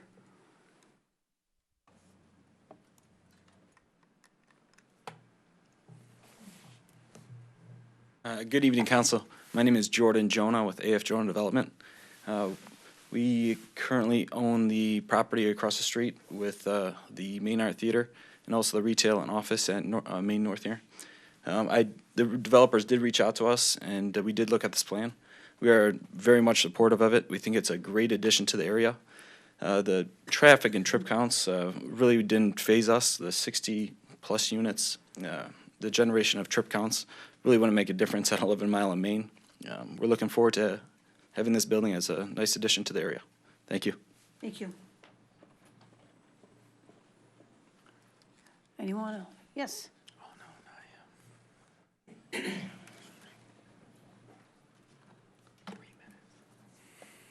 Sir, you have 3 minutes. Oh, yeah, try to get me to talk for 3 minutes. I'll do it real quickly so you can understand what I'm talking about. My name is Jim Allison, 1309 Mohawk. It's a pleasure to be in front of you again. I've been biting my tongue the entire evening because you all know how I always like to throw my little comments out there. But I'm going to throw this out there. First of all, regarding the plan itself, it's a great plan. And I think that the architects and the developers have done a good job of utilizing the space to its maximum effect, and still working within the neighborhood to meet some of the desires that they have. So the plan itself, I think, is very good. Just to comment on the traffic, I mean, I think some of you were on this board when we widened Main Street, and Main Street was designed over capacity, because when we looked at the Trailhead development and even the Main North development, we knew we could handle all the traffic on Main Street and still have room to spare. So I don't think traffic on Main Street's a problem. What I really want to address, and this comes from my years of being with the city, is when you get into a PUD development, you always got to worry about who the developers are that you're going into business with. And I think we couldn't have a better group of people together. We've got the longtime owner of Matthew Hargrave Chevrolet, which has been in this community for 50 years. I was telling Larry earlier tonight, I remember being 6 years old, going up to Matthew Hargrave's with my dad to pick up our new car in 1958. And with Billings Feed, you know, a long time at this location, a long time down at Lincoln and Main Street. And basically what we have is long-time Royal Oakers reinvesting in Royal Oak. They have proven themselves over and over and over again to be great citizens of our community, great supporters of what we do. And on top of that, they're using Royal Oak architects. So it's a community design project, and I would highly recommend that you give the approval on this. Thank you. Thank you. Anyone else? Yes. Have your name, sir? My name is Frank Tyndall. I live at 220 North Center, directly behind 219 Main Street. I'm asking you to table this or delay it until a proper traffic study could be done, and also some of the impact studies that was mentioned by the previous speaker. I mean, it's all and well that, you know, Matthew Hargreaves has been here for a long time and Billings has been here, but they're just businesses. They don't live here and they don't vote here. Myself, my neighbors, we live here. We vote here. And we don't just want to get run over by a very aggressive project. You had 2 PUDs before you. The one down in the old Button spot, which is more units by, what, 12? It's only 3 stories high, okay?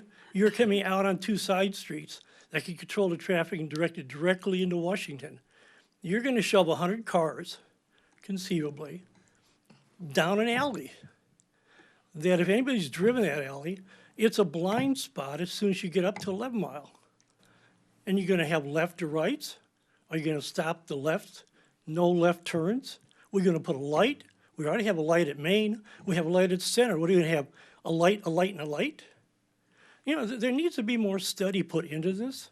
And the fact that they're talking about people won't be using cars that much. And that's right, they're right on, they're spot on. But the thing is, they can control all of their necessary parking with those lifts inside that building and not have any egress onto that alley or 24 garages. That site's, what, 150 feet long? Is that roughly what it is? The normal lot size behind them is 38 feet.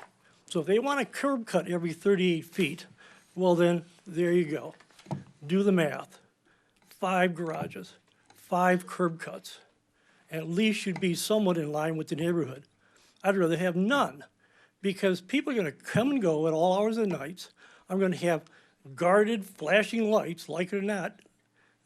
Light emits past any barrier you're gonna put up, okay? We'll get the noise.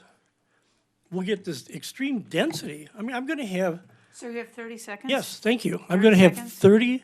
30-some balconies looking at my house. You know, you all live in little houses. I looked up where you all live. You wouldn't put up with any of this in your neighborhoods, and yet you want to shove it in mine. I mean, control this a little bit. You have the right to do so. You don't have to give them everything they ask for. There's no reason for it other than greed on their part to maximize the return from a development. Thank you, sir. Anyone else? In the yellow? Good evening, my name is Dave Hewitt. I live at 215 North Centre Street. I'm actually not directly behind the development. I'm across the street from it, so across North Centre, but it will be right in front of my house. My primary concern is the additional traffic on North Centre. North Centre is currently already a busy street for what it is, primarily because of the daycare centre at the church. And in the mornings, there's a lot of traffic parents dropping off their children for the daycare, and then equally in the evening picking up their children. And unfortunately, they don't necessarily abide the traffic laws of speeding up that road. So my concern is obviously additional traffic now coming into the church parking lot, into that building. So I just think it's a safety issue for the current residents on the street. Also, at the meeting last week, I did ask if they were going to have pets allowed in the building, and they indicated they would have pets. So all of the dog pets will have to be walked somewhere, and all the dog business will have to be maintained. So that's additional. We already have people walking dogs, and I've got no problem with dogs walking on the street, as long as people are picking up everything. But now we've got potential of a lot more people, because they've got nowhere else to go, right? There's nothing on Main Street, so they'll be walking their dogs any grass they can find, which is going to be North Centre Street. So, and then the big one also for safety for pedestrians in Royal Oak is as you exit onto 11 Mile, which was mentioned, it's a blind spot. I drove it for the first time because I've never driven down the alley, but I did last week. And as you come out onto 11, it's so blind that you have to nudge your way out, and I can just see a cyclist getting knocked off, or it's just a disaster waiting to happen. So any additional traffic down the alleyway is just going to be a safety issue for the public safety. Thank you very much for the concession on the garage. I think that's a great improvement, personally. But I'm still concerned about the additional traffic because we have an issue now with people speeding on the street. So thank you. Thank you, sir. Appreciate your time. Anyone else? Yes, on the aisle.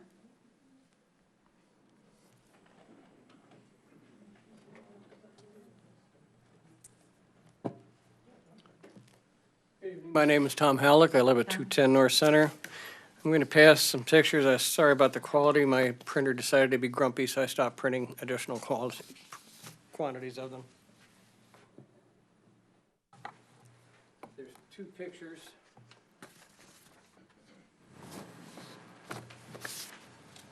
Two. Thank you.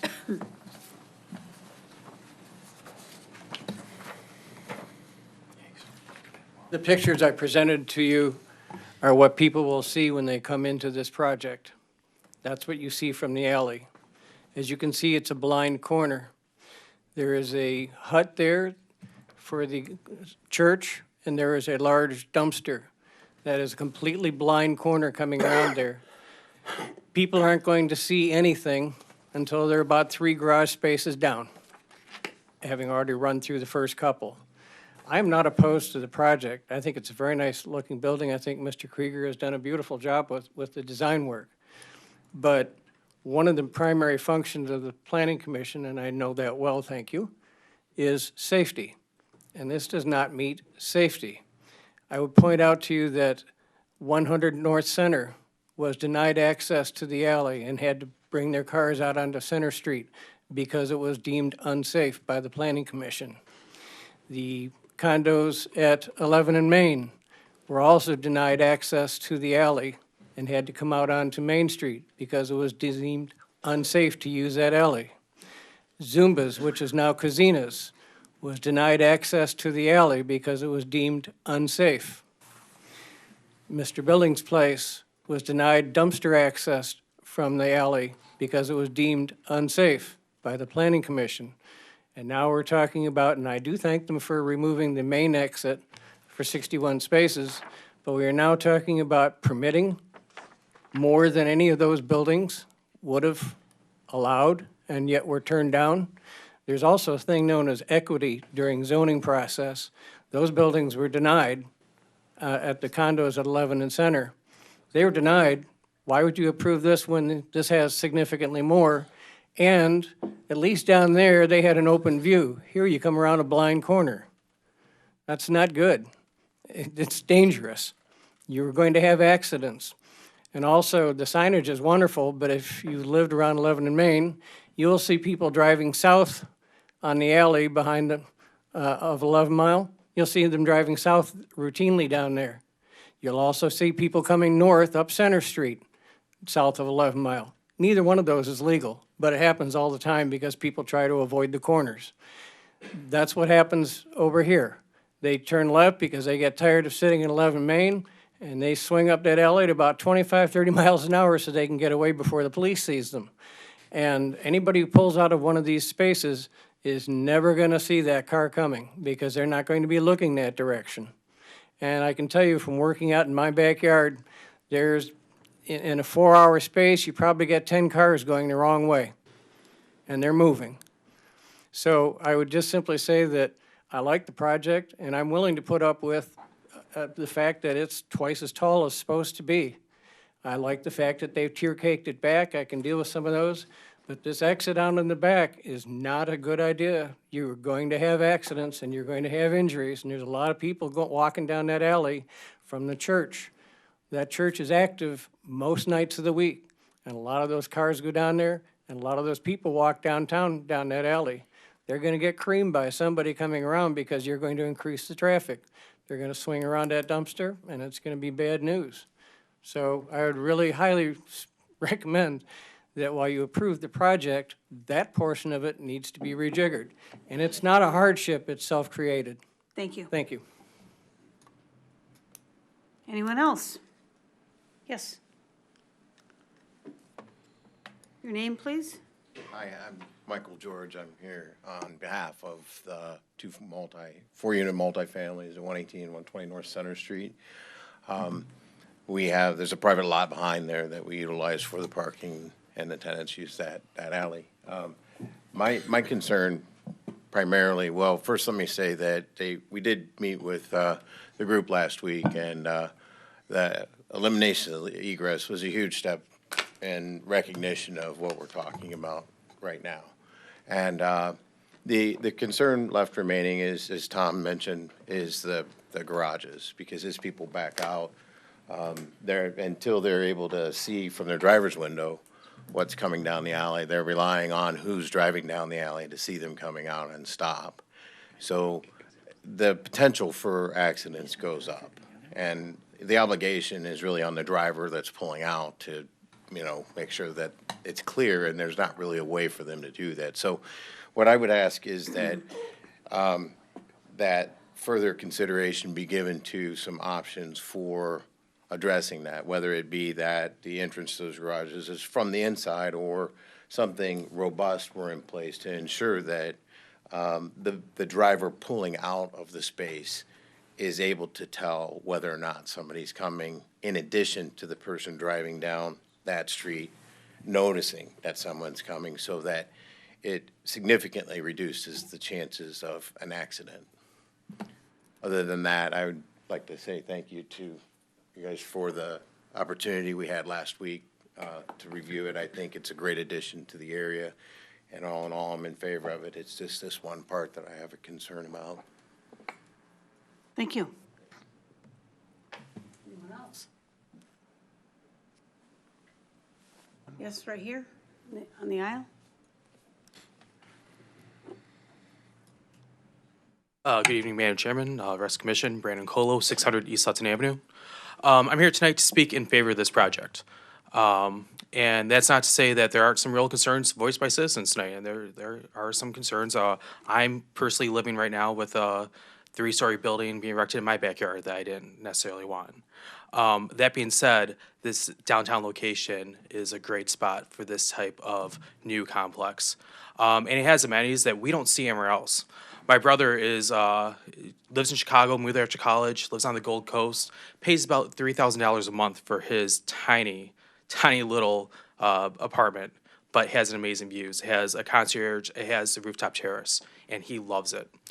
They're pregnant, about to move home now, and they were considering moving to Ann Arbor because we, quite frankly, don't have housing stock like this anywhere in Metro Detroit. And when I saw this proposal, I saw the mobility issues. I saw the e-bikes that they have, the Zip car. They have one car between the two of them, and quite frankly, they want to get rid of it like a typical millennial. They're ready to downgrade. See that the rooftop options, the on-site concierge, it's a really nice amenity, and these are things that will make us on the forefront of new housing in Royal Oak. With the new office building we have coming downtown, we have a lot of opportunity here to attract citizens who want to live, work, and play here in Royal Oak. And not only for millennials, but likewise, my father is about to sell his house. He's ready to downsize, and he's lived in his house for over 30 years. He will make a good amount of money when he sells that house. He can live a lifetime in these apartments and not need to have anything, not any additional cost of cars, of living. So I'm excited for this. I know the developers and the architects will work with the neighborhood to make sure their concerns are calmed, and I'm excited to see this happen. Thank you. Thank you. Anyone else?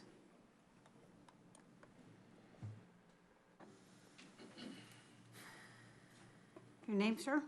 Jason Gardner, 921 North Sherman. Been a resident in Royal Oak since '99, and watched the Skylofts come in, and much to the last guy's comments, like seeing the new people move in. And I tried being a NIMBY before, not in my backyard, and the only person I spoke up to at this podium right here, spoke against, was Jason. He was opening up the School of Rock, and I was like, I didn't want that loud music in my backyard. Well, that guy has been the most important citizen in Royal Oak. I think you guys can all attest to what kind of value that guy's added. And I'm up here again saying for progress. Royal Oak, we're losing residents to Detroit. Before it was Birmingham. And when the Skylofts came in, we're like, hey, this is us taking a stance against Birmingham. We're building new development. And I see it again. We stalled, and it's time for us to build again. And I'm pretty excited about this because I own 2 houses on Center Street, 428 North Center and 504 North Center. And I've owned them since 2004, so that's 14 years. And I'm ready to see Center Street step up. So, Jason Gardner, all for it. Thank you. Anyone else? Yes, sir. My name is Dan Dubensky, 519 South Washington, owner of Skyward Real Estate. A big portion of our business is the leasing business, and we were involved in similar projects, Station 3 Lofts, the Harrison, and we'd rented, I think we put in over 250 tenants in places in town, Royal Oak last year. What we're finding now is there's a huge lack of supply to the point where there's waiting lists. People are overbidding on these kind of properties. I think we've all read and we all seen in the paper how Detroit's booming, the residential booming. What they don't tell you is a lot of those people stopped in Royal Oak first, but we had to turn them away because we didn't have anything for them. We find a lot of our tenants as well, if they start living here, they end up finding a spouse, they end up marrying, and they stay in the community. We now have houses that they can afford a family, and that helps people ingratiate themselves in the community. Starting here, a lot of times they don't leave. So we're anticipating you vote in favor of this, and we're excited about it. Thanks. Thank you. Anyone else? Okay, not seeing any other hands, we'll close the public hearing and bring it back to the commission for any questions for Mr. Twing or the petitioner. Or a motion, Mr. Bodek. I don't know if Mr. Twing can answer this or the petitioner. As I look at the alley, like before and after, the utility poles are gone. Utility poles on the west side of the alley. Yeah, we apologize for that. That was not intentional. The utility poles are on the other side of the alley, and the utility poles are not moving. Okay. Yeah. Thank you. Just to comment on some of the things that I heard. I work for one of the automotives, and I agree that the type of what we're used to in transportation is changing. It is a big argument on how fast and when and why. I have an app on my phone that I can share a car with at my place of work. So I'm impressed that this development is embracing that. I think this is very cool, and I hope to see it in other developments. The problems I have is the alleyway. I think some comments were very important on that. I see the blind spot. I'd like to discuss that with other commissioners here on what's being done. I think the developer made a step in the right direction about not having a large portion of the development access the alley, but the problems with it are not going to get cleaned up with signage.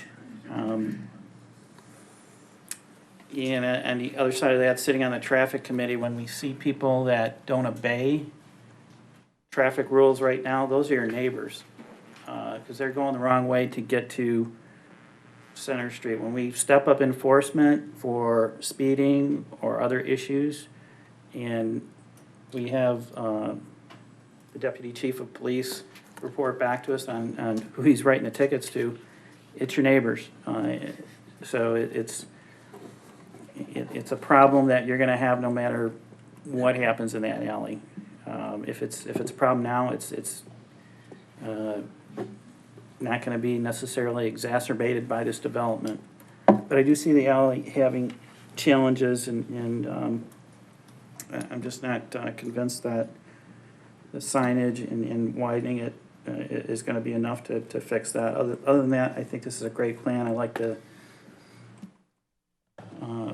way it looks, the way it's laid out, the, whatever you called it, tier caking, situation with it. It fits and I like what I've heard so far. Mr. Chase? I will just say that I think this is one of the more innovative plans we've had in front of us. They've used a lot of things to their advantage, and it looks really well. The building is designed very nicely. I don't personally share the opinion that the alley will be a problem with all the comments that were said. We also have to realize that, you know, these are, what, 12, maybe 14 garages here.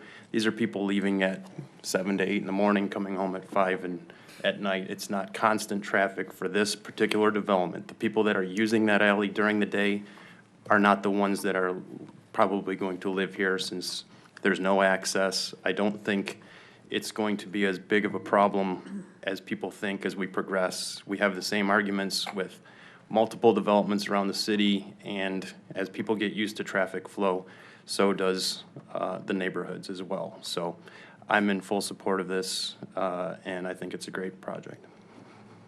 Thank you, Mr. Chase. Mr. Casada? I'm just going to stick with the alley. The alley was not really, unless I missed it, raised by the petitioner, and we heard some concerns about that. I do think that this, if you had a lot of people exiting south out that alley, so close to the intersection there, and it is a blind spot, that could be a problem, but for sure, I don't know what's happening now, but people are not dumb. When they realize that it's dangerous, if it is, to come out that alley, they'll go north, which they're not supposed to. So I just wonder if, question for the chair, can we have the petitioner come back up and address the alley issues? Did they look at these issues? Yeah, let me touch on a couple issues, and I want Jason on the architect's viewpoint. First, a couple things. Yes, we did look at it. We felt that the way that the master plan looks at alleys is to create a little bit more engagement. We looked at that and talking to Mr. Johnson, he says the way it is now, he's got to go out there 3-4 times a year, paint the graffiti. As you can tell, it looks terrible. We thought that by creating the garages, it would create more safety and security, not just for us, but the entire area, because you have people coming and going a little bit more, 24 cars, you've got lighting, you've got things change. When things change, people take notice. If we do nothing, all the problems that are there will continue. We're talking about using technology with cameras, which are used regularly by law enforcement to identify who the scofflaws and bad actors are, as well as the lighting to create an awareness with the lights that will be shielded to create an awareness. The reality is, has been pointed out by Mr. Chase, there's 24 potential cars in those garages. From 7 to 9, that would be 1 car every 5 minutes. It's been stated that there were safety issues with the 2, the 4, and the 5-story multifamily, and they didn't have an access to the alley. Well, the reason why was because their main access was out onto Main Street and then Center Street, which was probably preferable. Our main access is out that way. Kazina had access. The reason that got blocked off, talking to Mr. Johnson and then checking on it, is because people were going, the customers were not parking in the parking lot. If it was full, they were going to the apartment parking lot. There's those 2 apartments. The gentleman who owns those came up. Yes. So that access was closed off. We think this is very modest, and it struck me in looking at this that if Main Street was a residential street, we have enough room for about 10 or 12 houses. That would be about 24 cars and garages coming out that area. So we're not burdening that any more than in a normal residential situation would be. We're also providing all the mobility options so people don't have to take their cars for the secondary trips during the day. And quite frankly, it just strikes as obvious that people are moving into this area so they can walk and take bikes, because they've got the whole downtown of Royal Oak with all the services, restaurants, and shops there within easy walking distance. Section 303 of the master plan actually states that you'll use alleys as a second access to building, both vehicular and pedestrian. So that's endorsed by the city. I recognize that there is some tightness to that space when you're entering onto that. But I think with what we've proposed, you are going to create an awareness, create a difference, and make a difference, and over time improve the safety, and not have people barreling down northbound where they shouldn't be and creating a bad situation. But again, if you do nothing, the situation will stay the same. We're proposing at our cost to do a lot of things to improve it. Yeah, the only thing I wanted to add on top of some of the safety measures that we're proposing with signage and other things is that, as we said, the alleyway is going to be about 20 feet wide. That's the same width as a 2-way drive aisle in a parking lot. So right now, the existing conditions is 14 feet. It looks very narrow. It will be wide enough for cars to pass. Now, it's only at our building. What that does is it gives people more time to react. It creates more open space. And I think it actually greatly improves that situation. Did you look, I don't know if this is even possible, from the garages north? What I think is gonna happen, if people find it's difficult to go south, they'll go north. So I wonder, is that something that was looked at? Is that something that's even possible? Yeah. To make that two-way? And what happens now? Do people from the church come down the alley and exit on 11 Mile? Yes. So these are Because my it's one way and questions. they can go that way. Where we'll be at, because it's a little wider, it could possibly be two-way, but it couldn't be the whole way. No, right, because we don't own it. I'm only We talking don't about own it, yeah. behind the garage, because I think people are gonna do that anyways if they find it difficult to exit onto 11 Mile. You're not gonna stop people from doing that.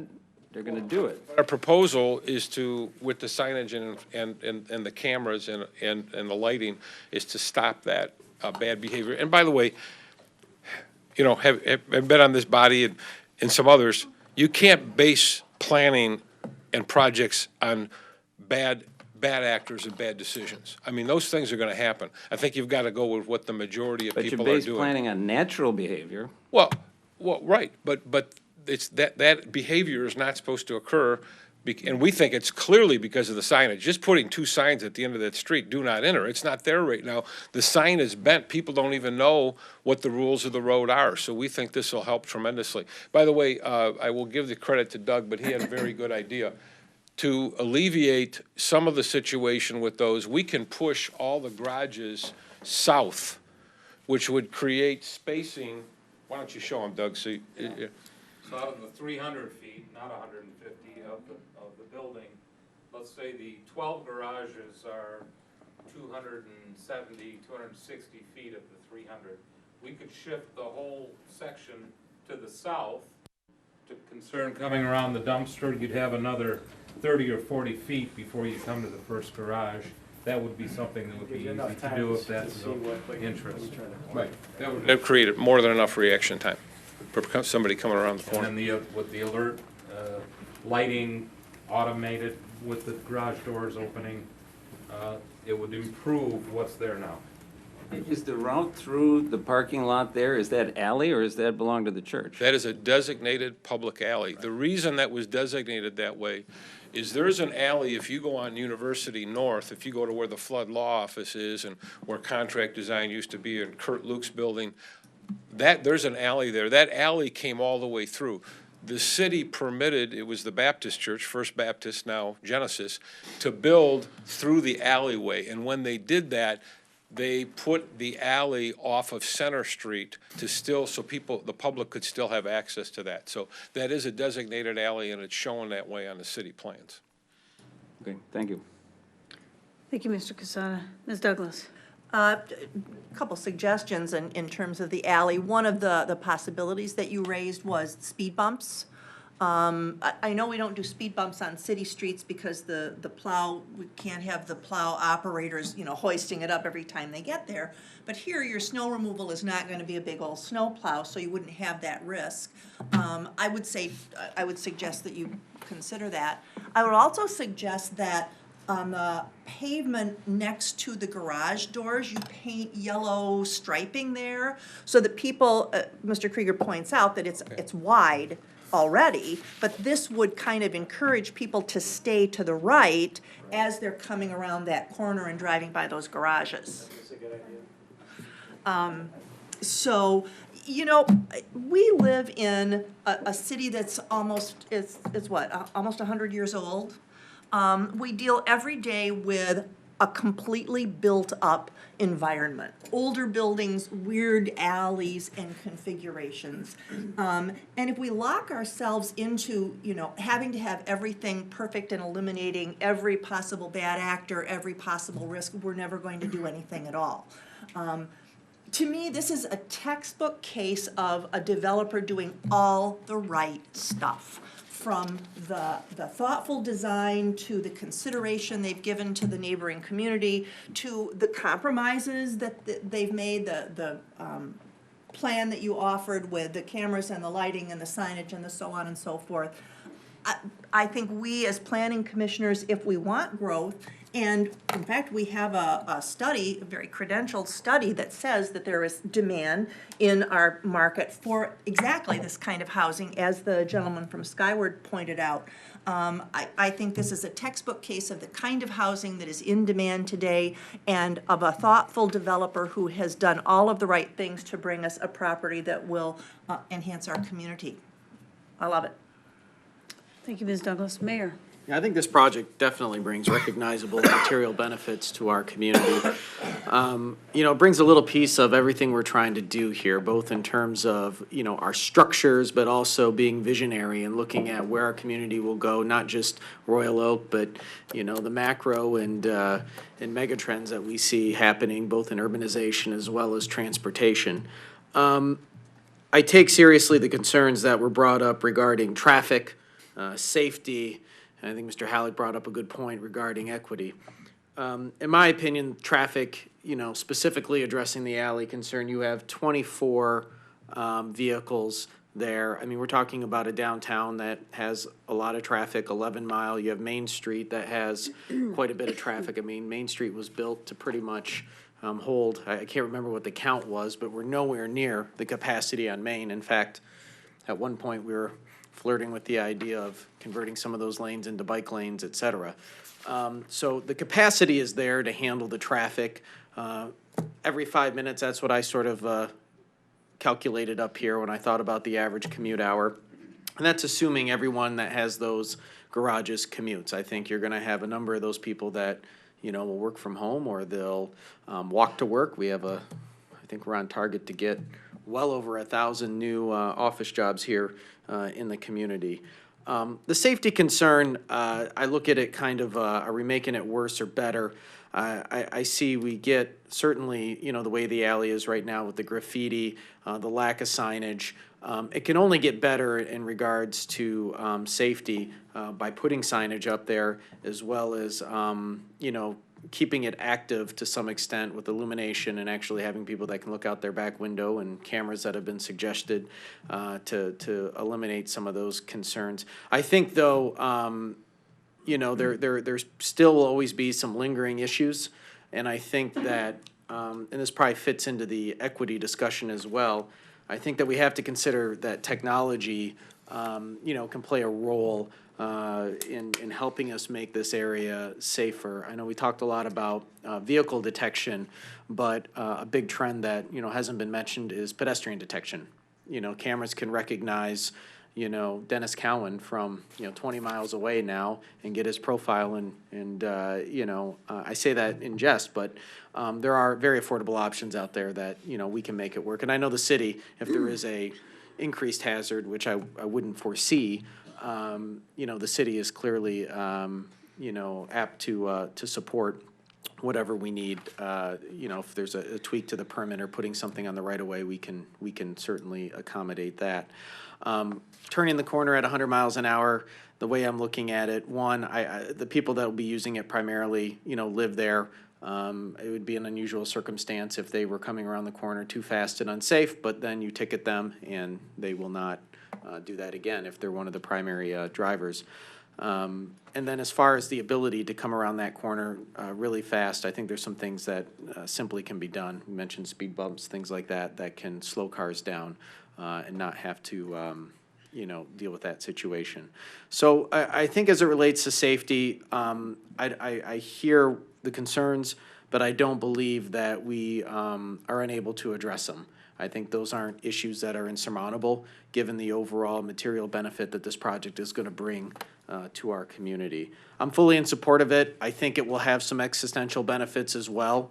I think when the press sees this, sees all the cool things going on, I think it represents our community very well. It represents a number of the things that we're trying to do as a community and showing some innovation, not just on the public side, but you know, that private, local developers with local hired experts are doing some pretty progressive things in the community. And so I appreciate them championing some of these ideas that, you know, we're looking at from the city as well. So at the risk of speaking all night, I will stop my comment and say I support it. Thank you, Mayor. Mr. Klooster. Yeah, I'll echo my support. I think the scale is appropriate for the adjacent areas fronting on Main Street. The safety concerns, I think, are based on understanding of existing situations, and typically when you see an increase in activity, you see an increase in safety, not a decrease in safety, because the more people are there, the more people are paying attention.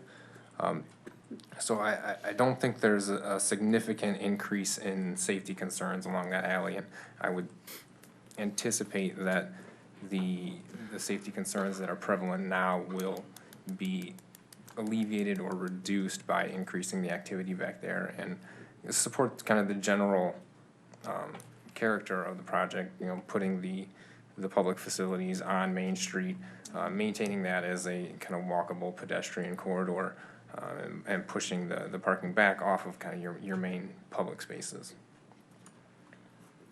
Thank you, Mr. Klooster. Mr. Chase.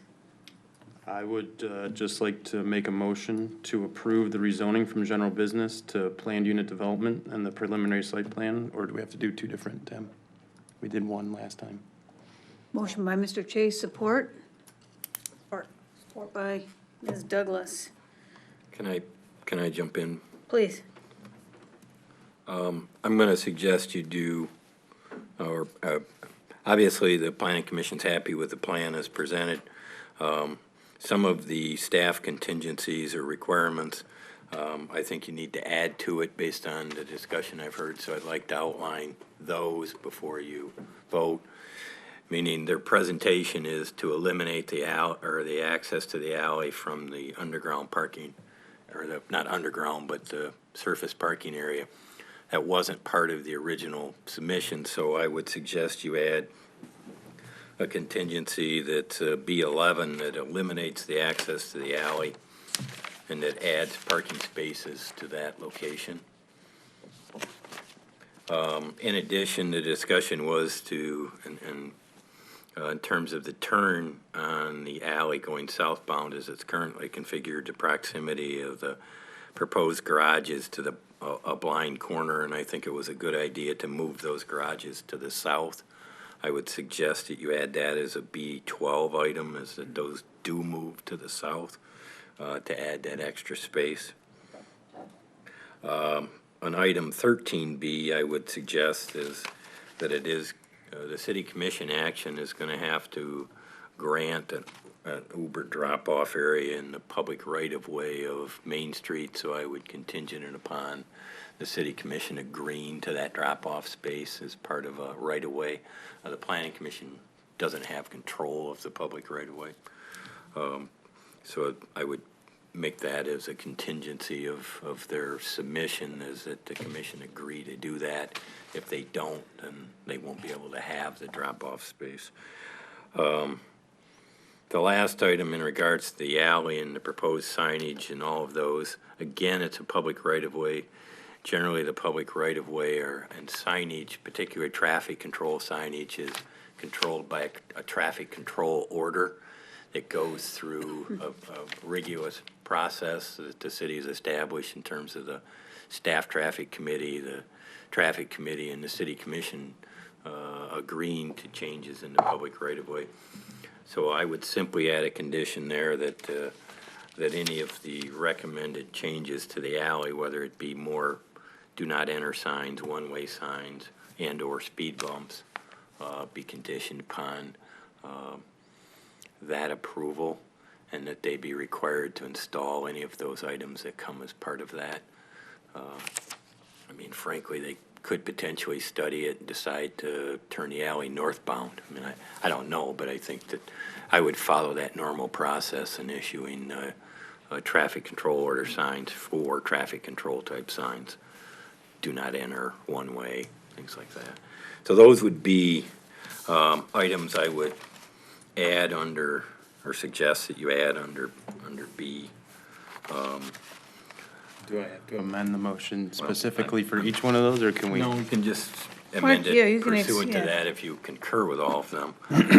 The last one I want to bring up is in item C under the planning department's recommendation is to remove all the low-impact items that were related to the garages.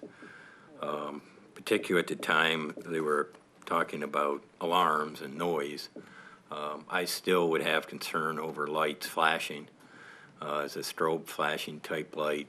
Whether it's shielded on the west side, it's still going to reflect off the building in some fashion, and we may get complaints on it. So I just want to make sure that if that's an item, you'll need to modify C to say that you're in support of caution lights that are shielded from the neighborhood. When you get a strobe flashing, I think you're going to tend to get complaints from it, but that's just. So currently, item C says to remove that. Yeah, we're recommending that there not be any. Either it's safe or it's not safe. I'm fine with that. There is no pedestrian sidewalk here. All of the prior ones that were referenced in the CBD that have a strobe light, you have to cross a public sidewalk first. And it's really intended to identify to the pedestrians somebody's coming out. Walkability.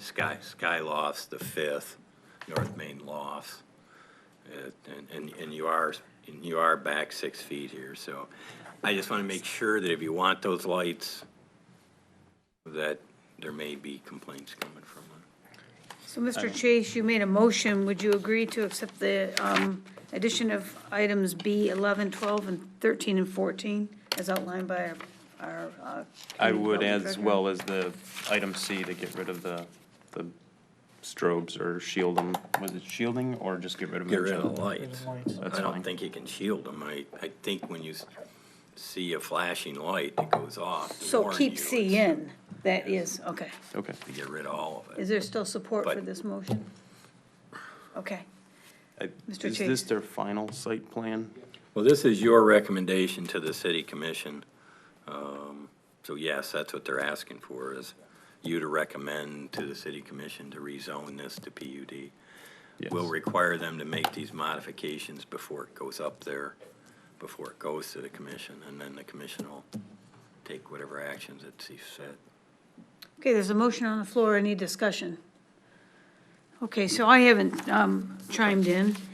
I like this plan a lot. I think it's obviously very well thought out. I mean, we've been here now for close to 2 hours talking about this plan, so that's a good sign. It's a good plan.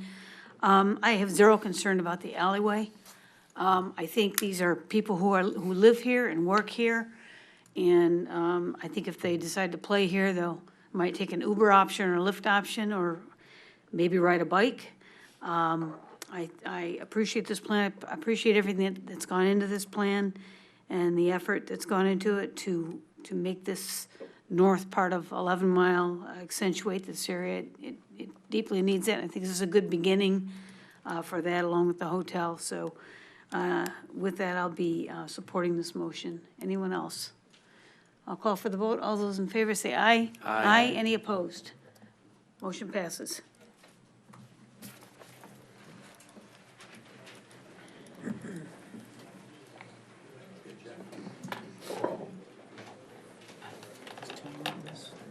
Okay, we'll give it a few seconds to clear out. Do you want this for the file?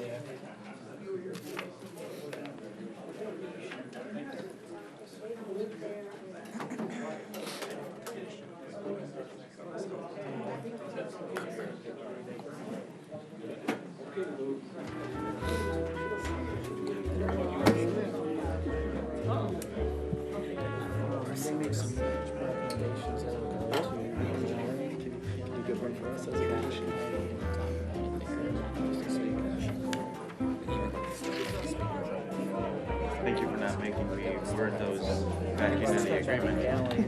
Thank you for not making me list those. I was thinking it in my head, but when I look at it and I think about it, I'm like, well, it's here, so it's already going into that approval package, but it's not, I guess. It's gotta be stayed in line item. I agree with it, it didn't, because I agree what with they all. submitted Didn't initially show was, up.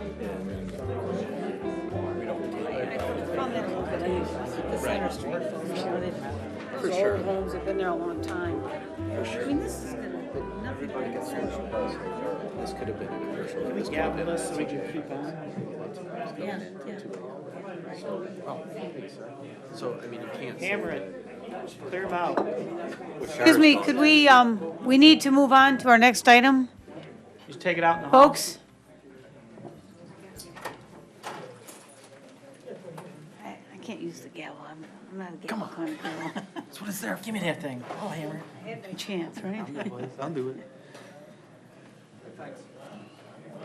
Okay, item number 2 under new business. This is also a public hearing. It's conditional rezoning from one family residential to multiple family residential and site plan,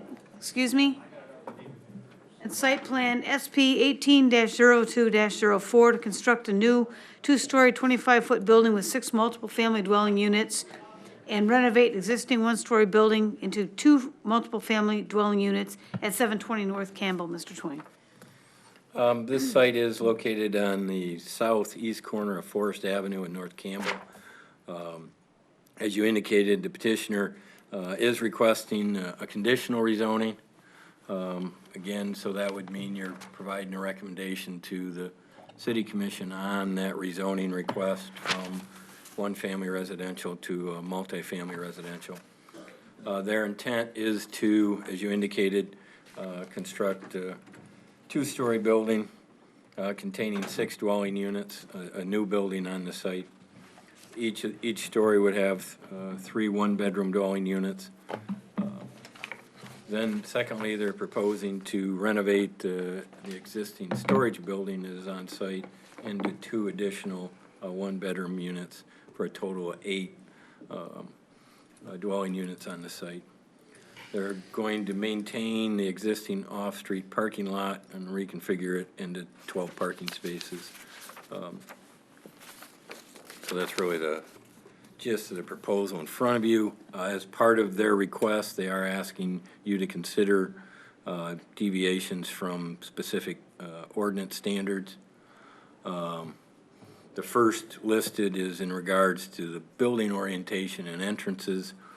Their primary entrances to these units are technically off of the east facade in the parking area rather than from Forest Avenue or Campbell Road. The second one is in regards to lot size and density. For 8 units, they would need 27,000 square feet. The site itself, I believe, has slightly over 13,000. Then we've listed the proposed setback deviations in terms of the yards and building separations.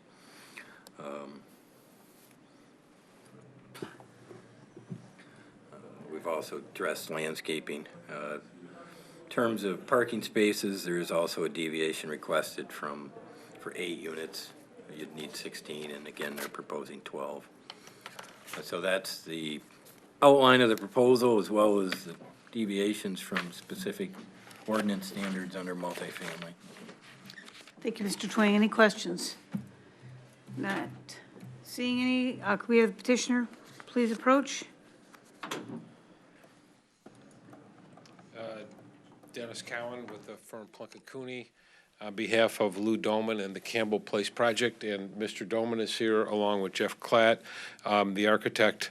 We're descending 77 units, 65 down to 8. So this is a modest, by any means, a modest proposal, and we are taking care of what I think is, even among the neighbors when we met with them last Monday, is a problem property. There was every good intention many years ago for this to be a small church building. I believe it was the Mennonite faith but they have since no longer had a use for the building. It's a very small building, and in a single-family residential zoning, you only have so many options. This can't be a school. It really can't be effective as a church. As you know, we have Good Shepherd Lutheran, a much more significant church in terms of structure and scope, just to the north. So this is really something that is either going to remain abandoned and be a blight on the neighborhood, or can there be a reuse? And Mr. Doman, I think, has come up, along with Mr. Klatt, with an excellent reuse. It would be easy to bulldoze down this building, but what the building does, because of its size, it's very consistent in terms of height with the neighboring homes.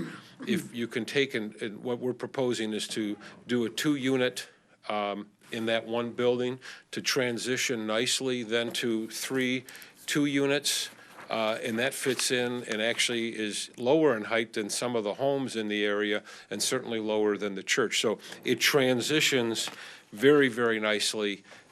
We do also have some revised elevations, which we shared with the neighbors that came from discussions that we had with people in the neighborhood and others, which we think is going to give it just a really spectacular look and be very residential looking.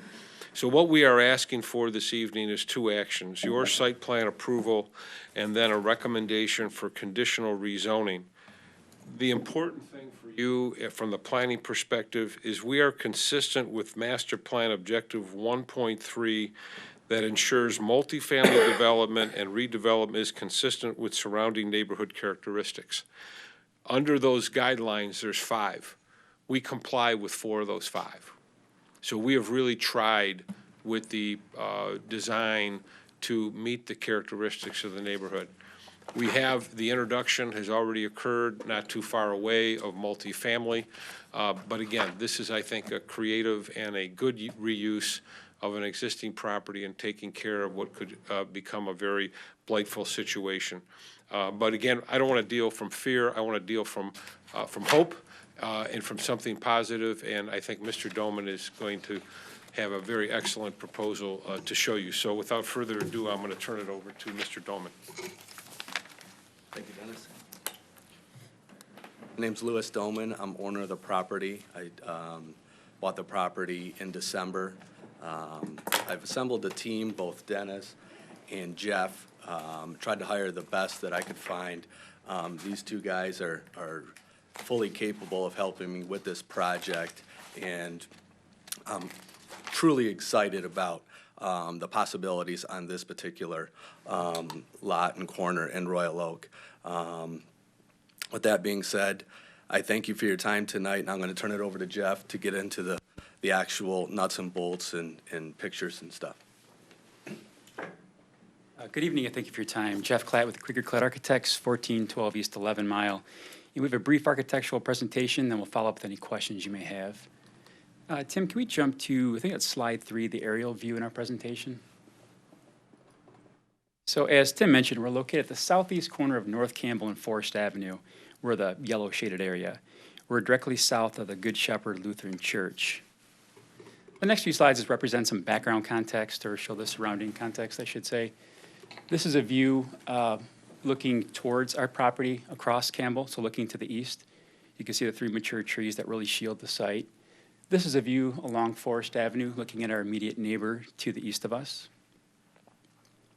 This is a view of the Good Shepherd Church, which is our neighbor to the south. And this is a view along Campbell, looking to the south as well. So that first building you see, that's the existing building that was mentioned. And that's the those are the single-family homes, to the south. This is a simple graphic that just shows some of the surrounding similar multifamily projects or buildings in the area. So that's about a half-mile radius around our site, which is a star in the middle. So they may vary in size, but they're all multifamily units within a half-mile radius. This is our proposed site plan for the development. The 2 gray shaded shapes represent the buildings on the site. So please note we're proposing to keep the existing entry point along Forest and the parking as well. And as Tim mentioned, there's 12 parking spaces there. So for the 8 units we are proposing, that's 1.5 parking spaces each. And please note these are 1-bedroom units.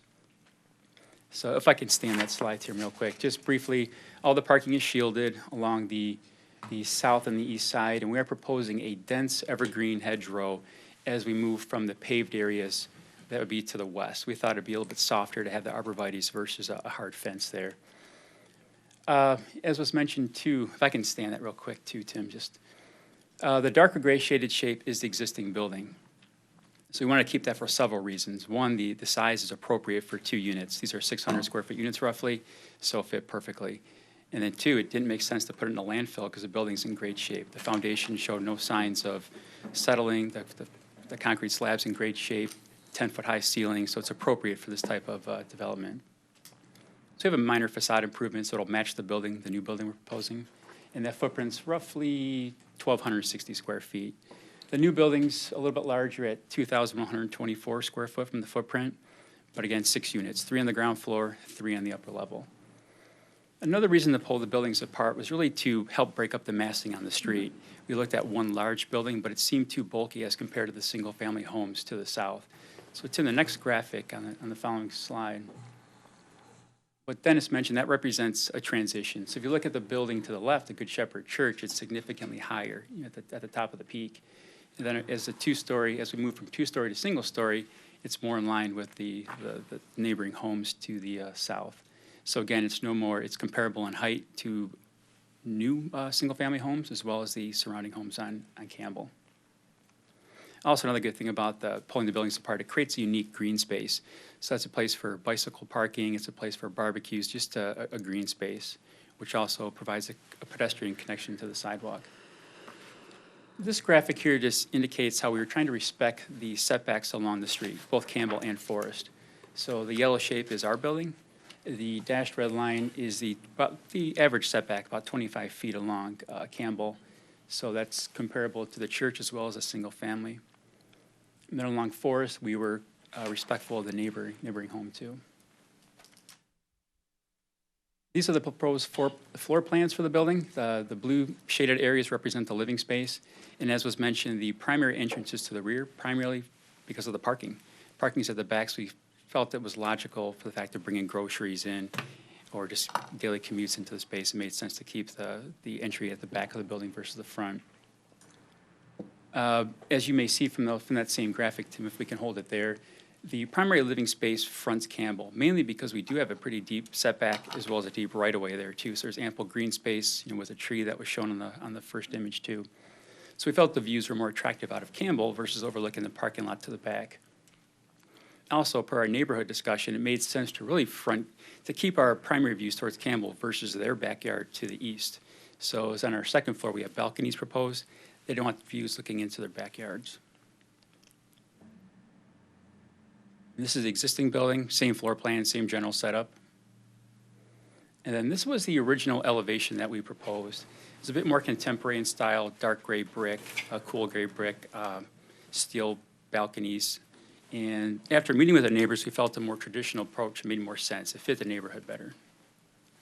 We do have handouts too that I can pass around.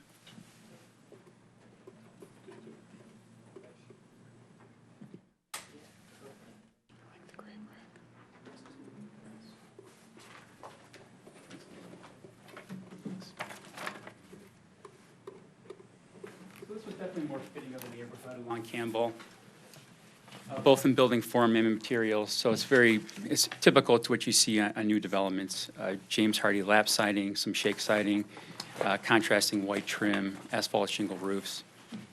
Another good point too is I know our primary entry is at the back, but we wanted to make the street side along Campbell inviting too. So these porches are more reminiscent of a front porch in a single family neighborhood. So that was our goal, that we think the street face is inviting and appropriate for the area. Questions? Thank you very much. Any questions for the petitioner?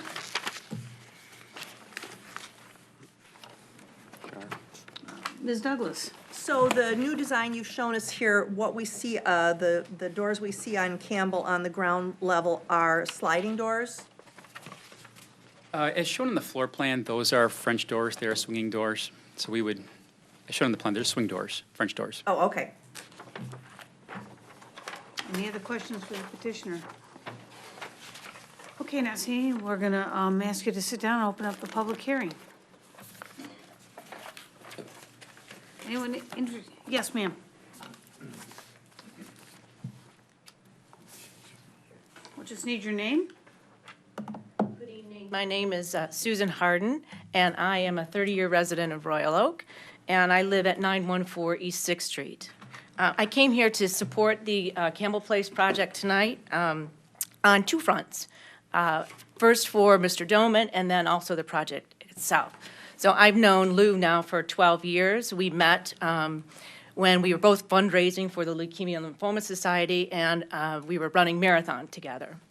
Lou and I have been running together for 12 years now, 2 days a week. And so if any of you are runners, you might know that if you want to know the measure of a man, run with him for 12 years, 2 days a week. So I came to tell you that Lou is definitely a passionate person. He's passionate about the work he does. He takes a ton of pride in the design and the choice about materials that he puts in his projects. He talks all the time about quality. And he is interested in creating a space where people can feel at home in their environment. I can say with confidence that I would recommend living in a Doman-built home. I would recommend that to my family and friends. And then specifically about the Campbell Place project, I think it's a beautifully planned project. Fits well into the neighborhood. It complements the current housing stock, and in my opinion, it'd be an outstanding addition to Royal Oak, and I encourage the council to approve the plan. Thank you. Thank you very much. Anyone else? Okay, Nancy, we'll close the public hearing and bring it back to this side of the table for further discussion. Mr. Casada. I have a question for Mr. Twing. The report here says there should be 7 trees. There are 3, but the picture I'm looking at, and of course they didn't look like that today when I drove by, but the trees are pretty full trees there on the Campbell side. But what you're saying in the report is that our ordinance would require 4 more here. And I guess my question is, under our new ordinance, which I don't even know if it passed yet, the tree ordinance, can we make them put trees in the right-of-way areas? Do they have to be on the property, since we want them to put more trees in somewhere? Is that something we can do? Well, as part of site plan approval, you didn't need the the ordinance that has passed the commission. It's in place. But as part of site plan approval, you can, as part of a landscape plan, require more landscaping, whether it's trees or shrubs, to mitigate what you see as an issue or to address it. So I guess the short answer is yes, you can require more. Well, my question is, I'm not sure, I'm gonna ask the designer here in a minute, but I'm not sure that it's gonna be comfortable to put any more trees on the property on the Campbell side, maybe something on the north side if they move the building. I'm just wondering, you've got a big lawn there, and if we want more trees, maybe we put it I take it what's between the sidewalk and the Campbell Road is right away, or is it not? Yeah, it's the Campbell Road. I'm not sure I'm following you. What I'm Biggest saying is, setback is on the west side. Can we ask them to put the trees there, where there's the lawn there? That's my question.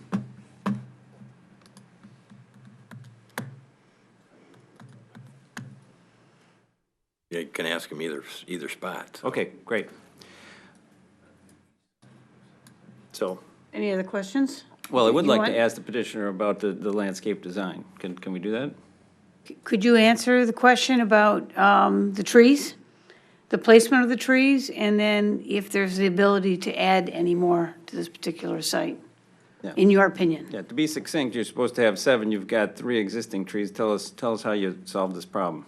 Yeah, I mean, that's a great question. I think for the write-up, I think we need a tree every 30 feet. When I spoke with Matt Callahan in engineering, you mentioned the same thing. We need them in the right-of-way. So in the right-of-way along Campbell, in the right-of-way also along Forest too, for the total of, I believe, 7. So, I mean, just looking at that, that might seem overcrowded with trees along that frontage, because those are full trees, and we could trim those up too to give them nice shape. But that would be a considerable amount of trees right in that frontage right there. So are you asking where you think we could place more trees to achieve that desired number or required number? I see it as a problem to try to put 7 trees on this property with this design. Agreed. So you must have looked at that, and so I'm asking you, did you consider offering to put some trees in the right of way? Tell us what you can do here. Yeah, it might even too, if we looked at, what about like pine trees or evergreen trees, maybe something along, that would be the eastern side of the building to offer further shielding from the single family. Oh, so to put trees that would be evergreens on the east side of the building? On the east side, we don't have much space because it's all paved. That'll be on the south side. Sorry South if side, I okay. said the wrong direction. Okay, those aren't there now. No, there's nothing there right now. Okay. We do have arborvitaes planted along the property line to help shield it, but we could plant more evergreens there if that helped to achieve that number, that required count. Would that be detrimental to your landscape design? No, I think it would enhance it. Okay, well, then we're gonna ask for it.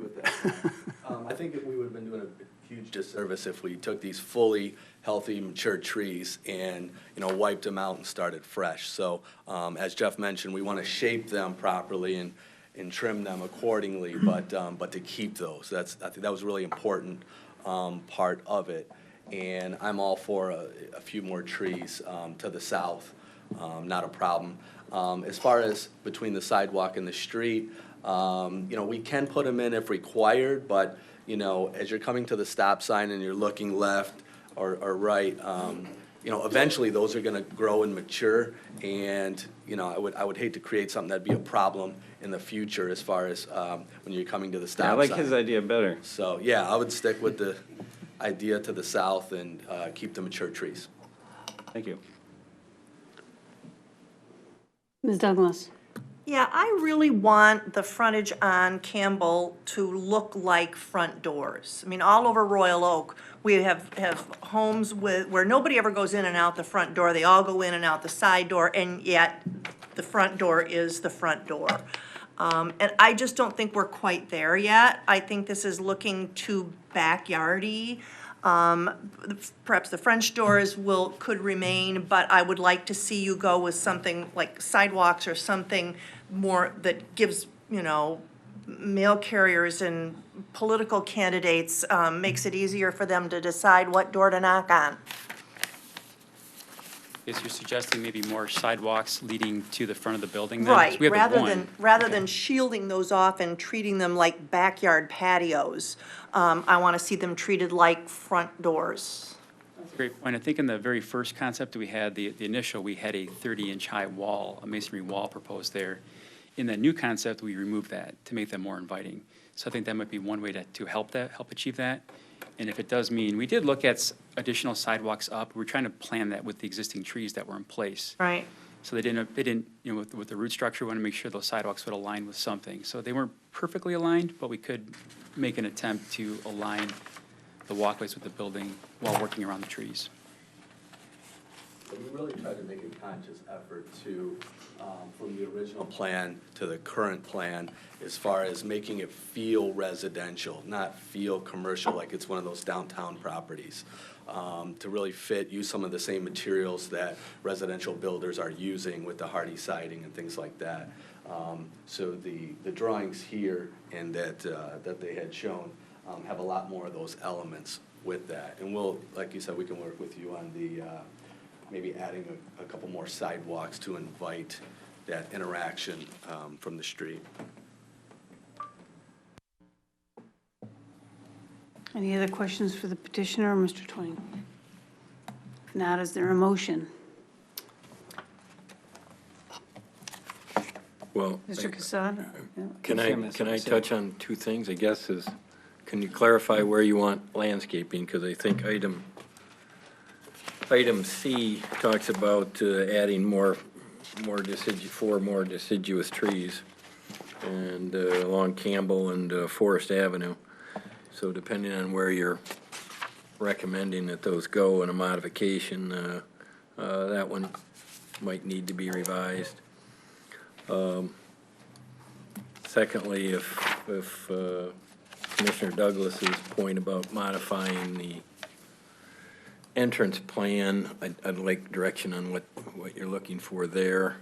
And then finally, if you want this facade treatment versus the original, I'd ask that you include it on item 7, B7, that revises the facade treatment to this plan. So those are the questions I have based on your conversations. So, say that again, Mr. Twing, for B7, a revised facade? Yeah, as Okay. distributed this evening.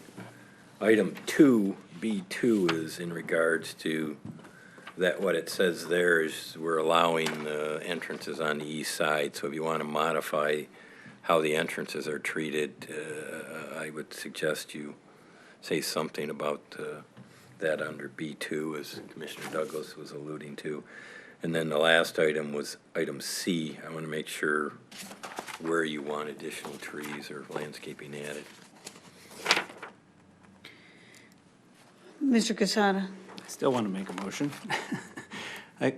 Unless you want to go first. I just want to comment on the walks. I think as a medium density multifamily unit, I think it serves kind of the infill housing stock that our community is looking for, and the sidewalks are connected, whether they're front doors or back doors.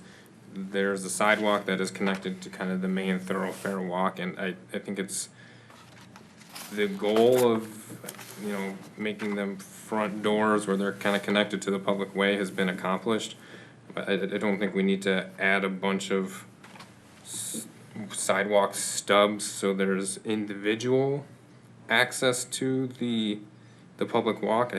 I think kind of the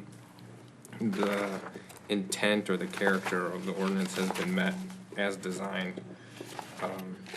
I'd like to say that I appreciate the original design and its departure from the lap siding and shake siding and contrasting white trim that you see in all of the new construction that's going up right now.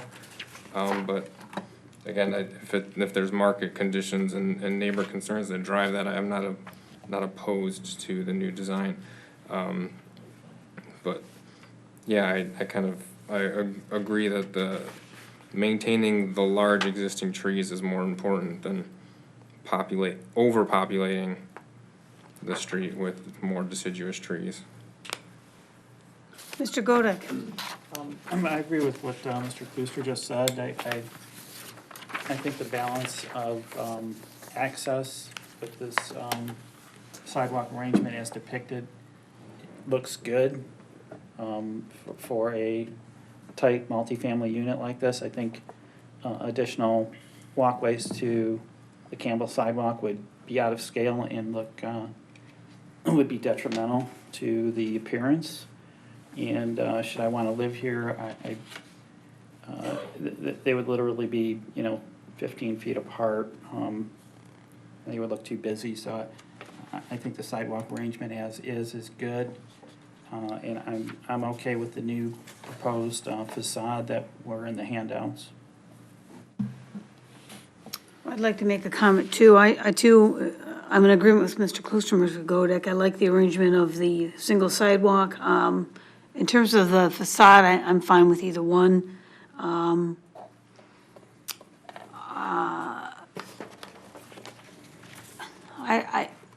mean, I don't have a preference. If the market is driving this, I'd be fine with that.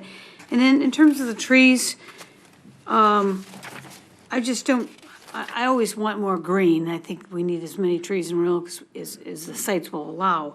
But with that said, I think the site's only going to allow so many trees.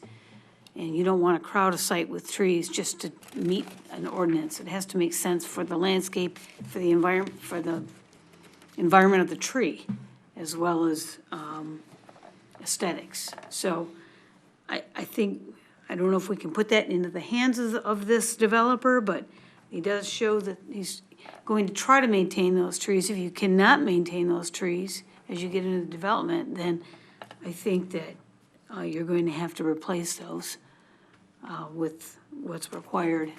That makes sense for the site. That's my comment on the trees. Anyone else? So, yeah, Mayor, I'm sorry. Yeah, I concur with the comments that have been made thus far. The trees, I certainly, it's one hesitation I have, and, which seems unusual since we've been a big pusher of planting trees as much as possible and preserving and adding to our canopy. I would like to see if you can fit and meet the requirement, but again, you don't want to overcrowd the lot and create hazards and things that don't look great. We're not tearing down any trees really, at least these three big beautiful ones in the front to make this happen. And I would hope that, maybe the developer would be amenable to looking at placing trees elsewhere in the community, at one of our parks or something like that. If we are struggling to meet that number, that would be a helpful remediation in my opinion. Yeah, Thank you, Mayor. without question, we'd be compliant with the current, keeping the existing mature trees, but if we needed 7 total and we want to plant, if you want to plant those in a park, we'd have no problem with that. I do have a concern, even with these trimmed up, that they're mature trees, so adding additional 4 trees might be oversaturation, but maybe one more to the south would be appropriate. Thank you. Mr. Casada, you were going to make a motion. Are you still? Now I'm a little scrambled, but let me just ask the question. So can we turn C into, you got to meet our new ordinance? Can I make a suggestion based on what was just discussed? If you say that the developer would have the option to add an additional 4 trees on site or to mitigate by donating trees to be placed in a public park in Royal Oak. I think that would meet the intent, if that's what you want to move. I think that's what the new ordinance says, doesn't it? Yeah. Yep. Did it say that? Okay. Yeah. Okay. Way ahead of you. Really sorry. I'm ahead of my time. The only reason you'd have to add Mitigate. more is if you're taking some out. My understanding is these 3 trees that are depicted here, the mature ones, are staying. Yes. Yeah. The question is, do you want them to add more along Campbell and/or Forest? No. There's a significant right-of-way there to add them in the right-of-way. That looks unbalanced, though. Yeah, I think we Question should is, leave do it you in the. wanna hide the building? Yeah, I think we should leave it in the designer's hands, that's what I think. So I would concur with what Mr. Cowan said. We have to- That's So I'm ready to make a fine, it's motion. just, Okay, Mr. Casada.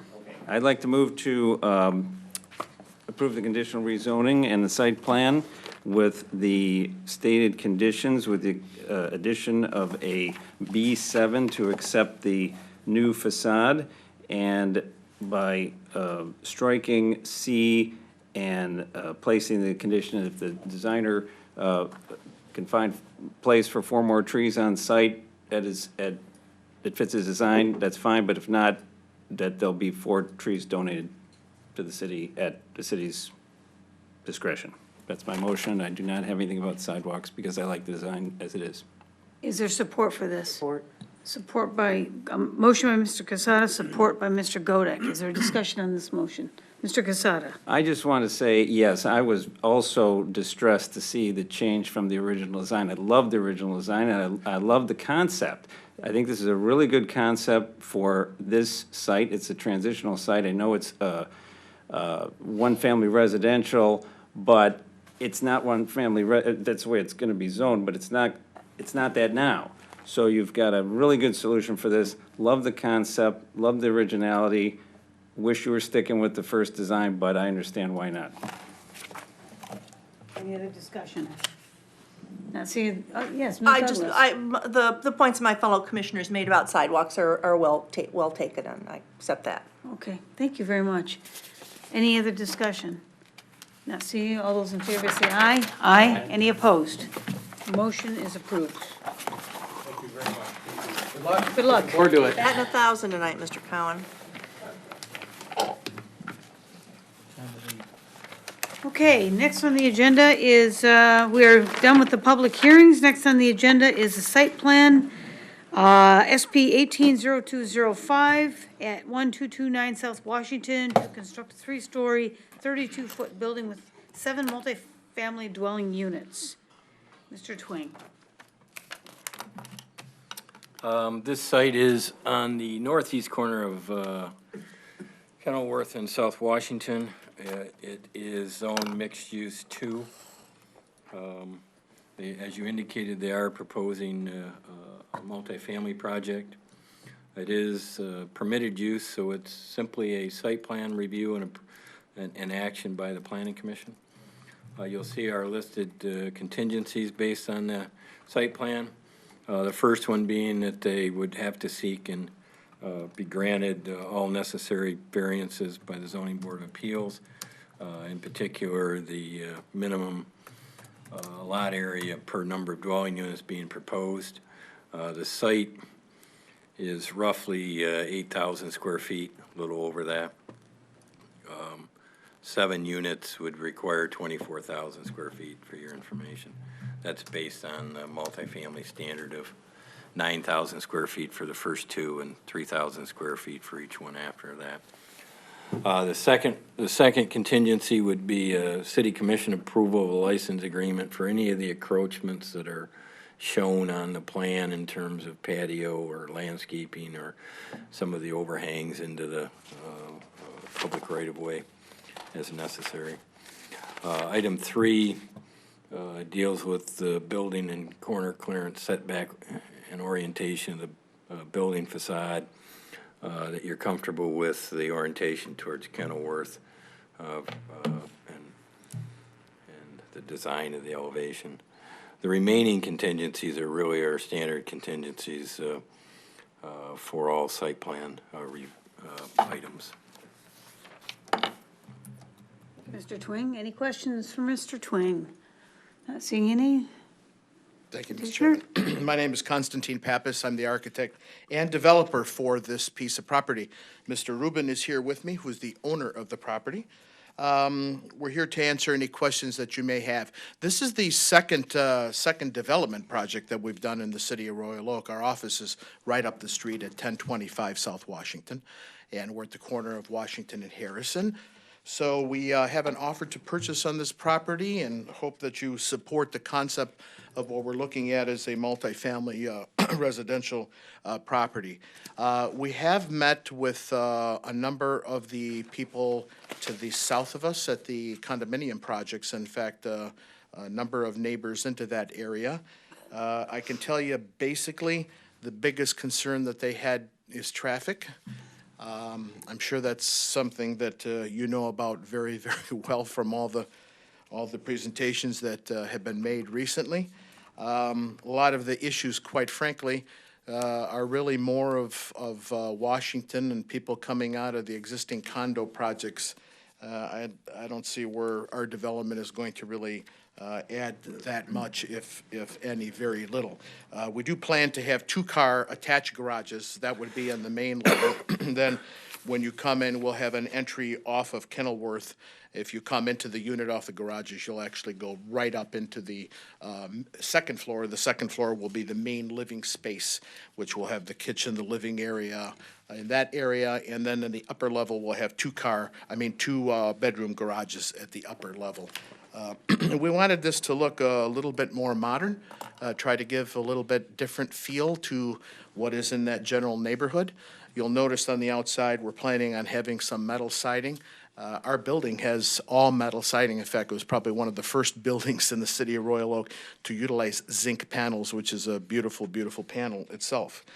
So we're here to answer any additional questions you may have. I can tell you we did make, according to the first letter that we received from the planning department, a change in the location of the sidewalk. There was a request to line the sidewalk with some trees, which we did. And then we pulled the sidewalk back to basically the property line in and around that general area. Before, we did a little flip, which is very similar to what we did in our office building, where we took the sidewalk, brought it against the curb of the street, and actually widened the sidewalk, then placing more landscaping in and around the building for the purposes of allowing that landscaping to live. Because it's very, very difficult to have trees and shrub material live when it's right on the street and all the salt and everything is all thrown all over the place. But we went back to what was requested from the engineering and the planning department, so that is included in this submittal. Any questions? Thank you. Any questions? Mr. Casada? Can you tell us a little bit more about the materials? We're looking at the, I'm looking at A02. You've got, are those the zinc panels that are in the gray, and what's the brown there? The brown is planned at this particular point, we would like to use a Core 10 material. It's a steel. And what happens is the actual, and this is becoming extremely popular right now in kind of the architectural circles. You'll probably see a lot more buildings being done with that material. It actually has kind of this brownish red color to it, maintains that color all the time. One of the purpose of using these materials is to keep the building completely maintenance-free. Therefore, once they're on, you don't have to go back and paint them. You don't have to maintain them. They look as good the first day that they're up versus 10, 20, 30, 40 years from now. So that is what the proposal is. There's a lot of glass on the south side as well, as you can see. Larger panels of glass up high, smaller pieces of glass down at the streetscape. In fact, we talked a little bit with the planning department about making some changes. One of the changes that was requested was to have an entry directly off on Washington. That's the one on the corner. Before, we did not have that, so we made that little modification, which we think really added quite a bit to the whole Washington Street, the Washington Street side. I think it gives it a very nice appearance off of Washington itself now. We've also added some lower plant material in the front and some arbs to try to hide all the main entry drive that comes into the back of the units as well. If I can just get a clarification. So what we're looking at the site plan here, which has pine trees along Washington, you're saying that's now going to be an exit? No, that's arborvitae. That's staying. The cars are not going to exit. Okay. No, all the cars would go through the alley to get to Kenilworth to get out. It's kind of very similar to how our building is right now. We have parking in the back of our building, and in order to access the little parking area, you just go down the alley about 20 feet and make a left-hand turn, and you're into the parking lot. It would be very similar to this. What's the material on the first floor? The material on the first floor, we're planning to have that as brick. What about the roof? It looks like you got a flat roof here, you're not putting anything on it, or what? Nothing on it, no mechanical. We're not gonna have any mechanical up on the roof whatsoever, so it'd be a completely flat roof the way we see it. It will be pitched, but it'll be pitched internally around the whole kind of perimeter, so you won't see the pitch at all. All our mechanical system is on the second floor, and the mechanical system actually has a grating on the back, so there's no units up on the roof whatsoever. Okay, one last question, and I'll be quiet. Doesn't the Cortan material bleed sort of a rust? Does it bleed? It can, yes. Okay, some of it's gonna fall into planters. Some of it but what will. about on the north side? Some of it will. We're not 100% married to that. If you don't like the material, we can change that material too. I didn't say I didn't like it. I'm just thinking about the John Deere building. The John Deere building, yes, good building. Okay, that's all I have. Mr. Chase? Just real quick, maybe I missed it on somewhere else here, but if you're not putting anything on the roof, where are you putting all your condensers for air It's on conditioning? the second floor. Go to the second floor. You got the second floor, see where the kitchen is at? Right in the very corner, the right-hand corner, that's the mechanical space. So you're gonna put your air conditioning condenser inside the furnace room? Yeah, it's a complete unit that the condenser actually sits on the very top of the furnace. And then you have to provide a small little condensate line off of that. You'll get fresh air from the outside, but what happens is as you need the condensate will connect with the plumbing on the inside. So they're similar, if you're familiar with these units, they're called Daikin units. They're like these package hotel units. Like a mini split Like a almost mini on split, wall? yeah. And then what'll happen is we'll feed the air conditioning ducts under in the first floor to feed up into the main level, and then we'll go straight up to feed into the second level as well. Okay. Any other questions? Is this a public hearing or? No, no public hearing. Just to clarify, from the images, it looks like the weathering steel is all back over the walks entering the individual units. None of the weathering steel is overhanging the public walks? Correct. Okay. Any other questions for the petitioner?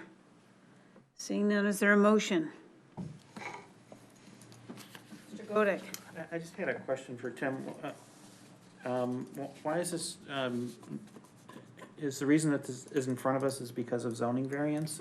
It couldn't be, I mean. No, it's a brand-new building. It's over the threshold standard where we administratively approve it. I mean, it's, Okay, I was just wondering why it wasn't administratively handled. no, we don't approve entirely new buildings administratively. We generally are dealing with small additions and renovations to existing buildings. Okay, thank you. Is there a motion? Mr. I'll Chase? make a motion to approve site plan number 18-02-05 as noted. Motion by Mr. Chase, is there support? Support by Mr. Casada. Any discussion on this motion? Mr. Godek. That includes contingencies listed? Yes. Thank you. Ms. Douglas. Yeah, without the one front door on the Washington side, this was gonna be a no-go for me. And I still am not really wild about that sort of bland industrial facade on what we've talked extensively about being a walkable Washington Avenue, but it's a small enough site that it's not a deal killer for me. And I think the design is awesome. We talked about the previous project wanting to see some different architecture in the city, and this definitely brings it. Thank you very much. Any other discussion? I'm just gonna concur. This is the type of design we'd like to see more of. It's very elegant, creative. It's making a statement. Love it. Thank you. Okay. All those in favor say aye. Aye. Any opposed? Thank you. Motion approved. Stay right there, huh? Okay, next, item 4 is SP 18-02-06, site plan to construct a three-story, wait a minute. Oh, yeah, three-story, 32-foot building with 3 multiple-family dwelling units on a site detached single-family dwelling at 707 East 11 Mile Road. Mr. Twin. Very briefly, this is on the north side of 11, just east of Mason Court. As you'll see in the staff report for this, it's a simple site plan, primarily because the Zoning Board of Appeals has already taken several actions or granted several variances regarding this at its December meeting. The Zoning Board did grant a use variance to allow multifamily dwellings and neighborhood business without the commercial or office on the ground floor. It also granted the variances listed. I won't run through them. But you have just a notation that they're there. Each unit will have 2 parking spaces in the garages for the units. The conditions that we're suggesting to you are primarily our standard conditions for any site plan approval, subject to your acceptance of the landscape plan. Thank you, Mr. Twing. Any questions? Okay, petitioner? Thank you. Constantine Pappas, 1025 South Washington. We're the architects. With me is Mr. Yuri Logvin. He is the developer for the property. We were granted 9 variances. This is an extremely difficult piece of property. I can tell you that Mr. Logvin, he's had the home for how many years now, Yuri? Almost 2 years. 2 years. He has reached out to every surrounding person who owns property for the ability to buy their parcel. Nobody wants to sell. So basically, he was stuck. And at this particular point, I think we've come up with a pretty creative plan here to utilize 3 condominiums on that particular site. They're roughly 1,800 square feet apiece, as you can see. Again, we did make some changes with a recommendation of the planning department to have a main entry off of 11 Mile. The end unit has that. What we're doing is we have a main entry drive that comes in, and then all those units, which is the basic living area on the second floor, overlooks what we call the small urban courts, which are placed on the very, very back of the actual condominium project. You can see there's a kind of a retail building to our immediate east. Again, we reached out to them too, but they didn't want to sell. So what we're trying to do here is we're trying to make the very best we can out of a very small site. Now, there is one thing that I know was listed from the planning department, that was the trees. Again, we have very little room here by the time we take the main entry drive. We have to have a stormwater management system underneath that drive. So basically, by the time you take the unit, you got courts in the back, not much place to put trees. We have no problem donating the amount of trees that are needed per the ordinance to the city recreation department. I don't know if there's any other potential that you could see a placement of a tree. I guess we're all ears to see it, but it's pretty tough to put anything in there. I also may suggest that maybe what we do, instead of planting the trees, maybe we swap them out to put very small plant material where we can develop the courts in the back with small landscape material. Unfortunately, people won't see them because they'll be kind of enclosed. But I guess we're open to suggestions that the planning commission has. Thank you. Any questions for the petitioner?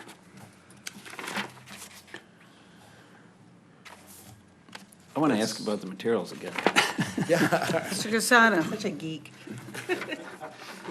Go to the, yeah, there you go. The whole bottom would be all brick, the whole base. And then the upper part that you see white and gray would be a mix of the James Hardy horizontal siding and the James Hardy flat panels. These are pre-finished flat panels. They have like a 20-year warranty on the panels. So we would do a mixture of the James Hardy horizontal, which is like what we call a shiplap type siding. That's a residential. That would be kind of like in the middle of the shadow frame boxes that you see. And then would be, we would have the actual panels framing the complete outer part of the actual condo project. So basically, the two materials, the brick and the Hardy, either it's Hardy plank or Hardy panel, one of the two. Okay, so everything above the garages is hardy panel, just That's different right. colors. Correct. Mr. Chase, did you have your hand up? I was just trying to look, is that a new curb cut or is there an existing curb cut there?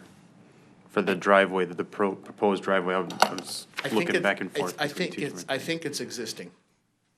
So they have Mason Court, then that small apartment building, and then Yeah. there's another curb cut there? Right. Yeah, there's a building there now. And that building in the corner, There's one, but it's gonna be shifted a little to the left. a little to the left, we shifted it a little bit more to the west. But that building that you see in the corner of Mason and 11 Mile, you know, I mean, there are no setbacks or anything on that thing. That thing is like right on the edge. I'm very familiar with it. It's not your house, is it? No.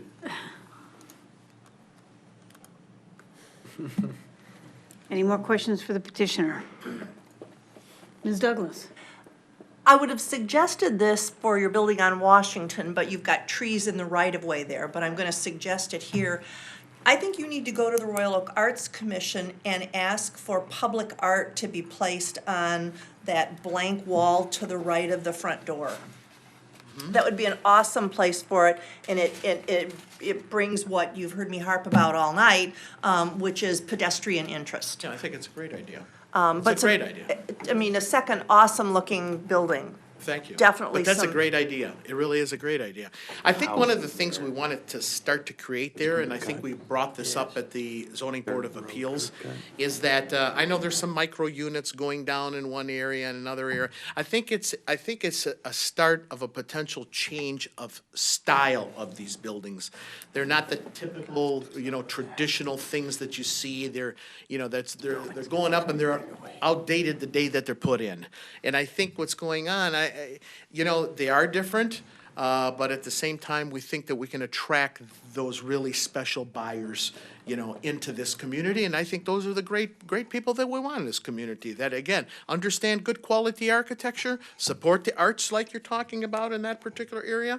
It is a different building type. Well, I hope we can do more of these. Cool. Yeah, I hope we can. Any other questions for the petitioner? Is there a motion? Again, I guess I'll just look at item number 1 in regards, are you satisfied with the landscape plan and requirement for tree survey? Or do they have to put more back in somewhere? Mayor? I mean, my opinion on the trees is that, you know, similar to the last one, this is a unique piece of property. You know, this one bothers me that some mature trees are going down, but keeping them really limits the options of what we can do with this property. I'd like to see, how many trees are in the existing plan right now? Mature trees? I think there's 2. There's 2, and they're in the back, kinda, Yeah, right back there. almost in the middle. Yeah, I mean, I think this is where our ordinance exactly is, you know, supposed to, this is the issue it's trying to resolve exactly, so, you know, because we know not every property is gonna be the same, and I don't see a lot of flexibility here. So I would request if there, or I would support a motion out there that, would include, you know, following the ordinance, because we passed it last night on second reading, but it's not actually gonna be in effect for 10 days. Right. So it's not in effect at the moment. 10 days from publication.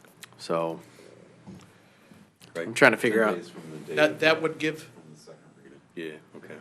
so I'm trying to figure out how to best, would that give us the ability to donate the trees that would be required to the park? Yeah, or anywhere, I mean, Or for the anywhere. city's discretion, yeah. exactly, we're fine with that. So basically, you would change item 1 to accept the landscape plan as provided by the petitioner, subject to a tree survey identifying the number of trees being removed. And then, I don't know if we can extract a number of trees out, but, so you, well, how do I want to phrase this? One, that they don't need a revised landscape plan, but they need a tree survey to be provided to identify all the trees that'll be removed. And then to become. And then that they'll work with staff regarding replacement locations or donations. I think that's. We're okay with that. That makes me So feel. is there a motion okay with to that effect? There hasn't been. So moved. No motion. So moved. Are you making a motion? I am. Okay, Mr. Godek, thank you. Support. Is there support by Mr. Chase? Any discussion?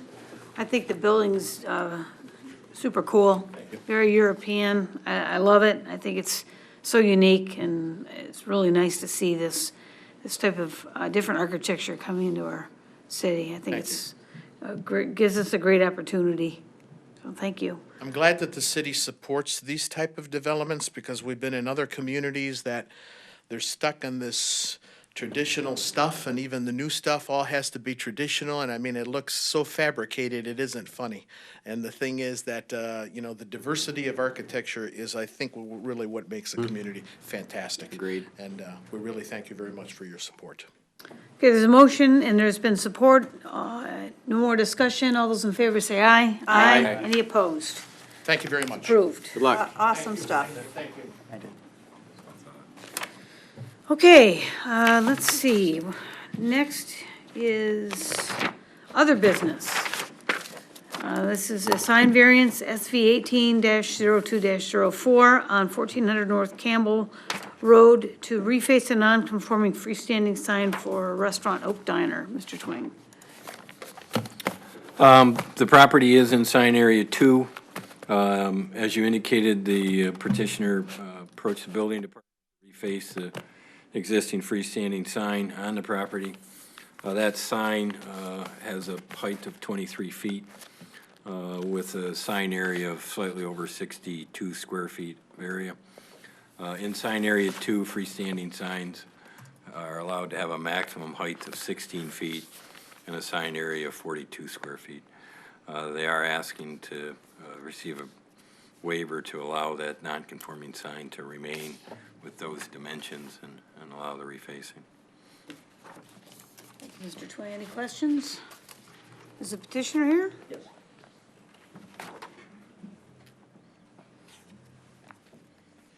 My name is Jack Kemp, signs by tomorrow, 31930 Woodward Avenue in Little.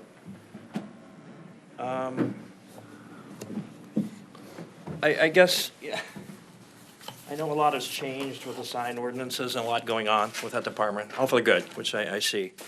One of the things that, and I do a lot of these variances in all the different towns, Detroit, but you go through your A through H listings, or in Detroit, 1 through 10, for the hardships. And it's hard to, in this particular case with this sign, to show a lot of, to find justification on all those.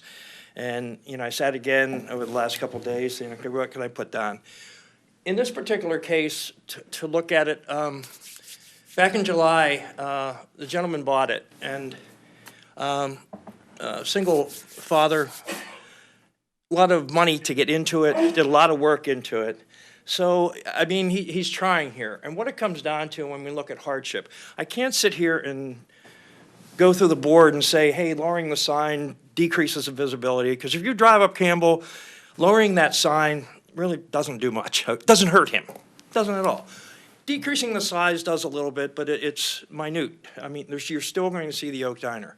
What it comes down to in this case is a very well-constructed frame and pole, and really the hardship comes down to a monetary thing. What this sign costs to put a new face up there and labor is maybe around $1,200 is what I'm at with him. If we were to bring the sign down, we'd have to throw away the box because it's way too big. It's outside of that. Build a new box, bring down the frame, and re-support it all the way down, which can be done at a cost of about $6,000. And it's a very substantial amount of money to him in this case.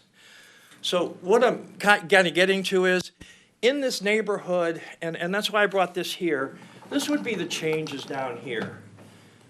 And as it looks, it's not that much different. So if we're looking to change this down here, I mean, even the size, the height, it's not that much. And I guess coming to you to speak to you for my client, to let this go through, as it doesn't hurt to have this sign up there like that. In the neighborhood of Campbell, the businesses up there in that area are all kind of similar. And that's why we're kind of here, to see if you could look at it in that way to go for the variance. Thank you. Any questions for the petitioner? I was looking at something else, but the one on the left is how you want to leave it?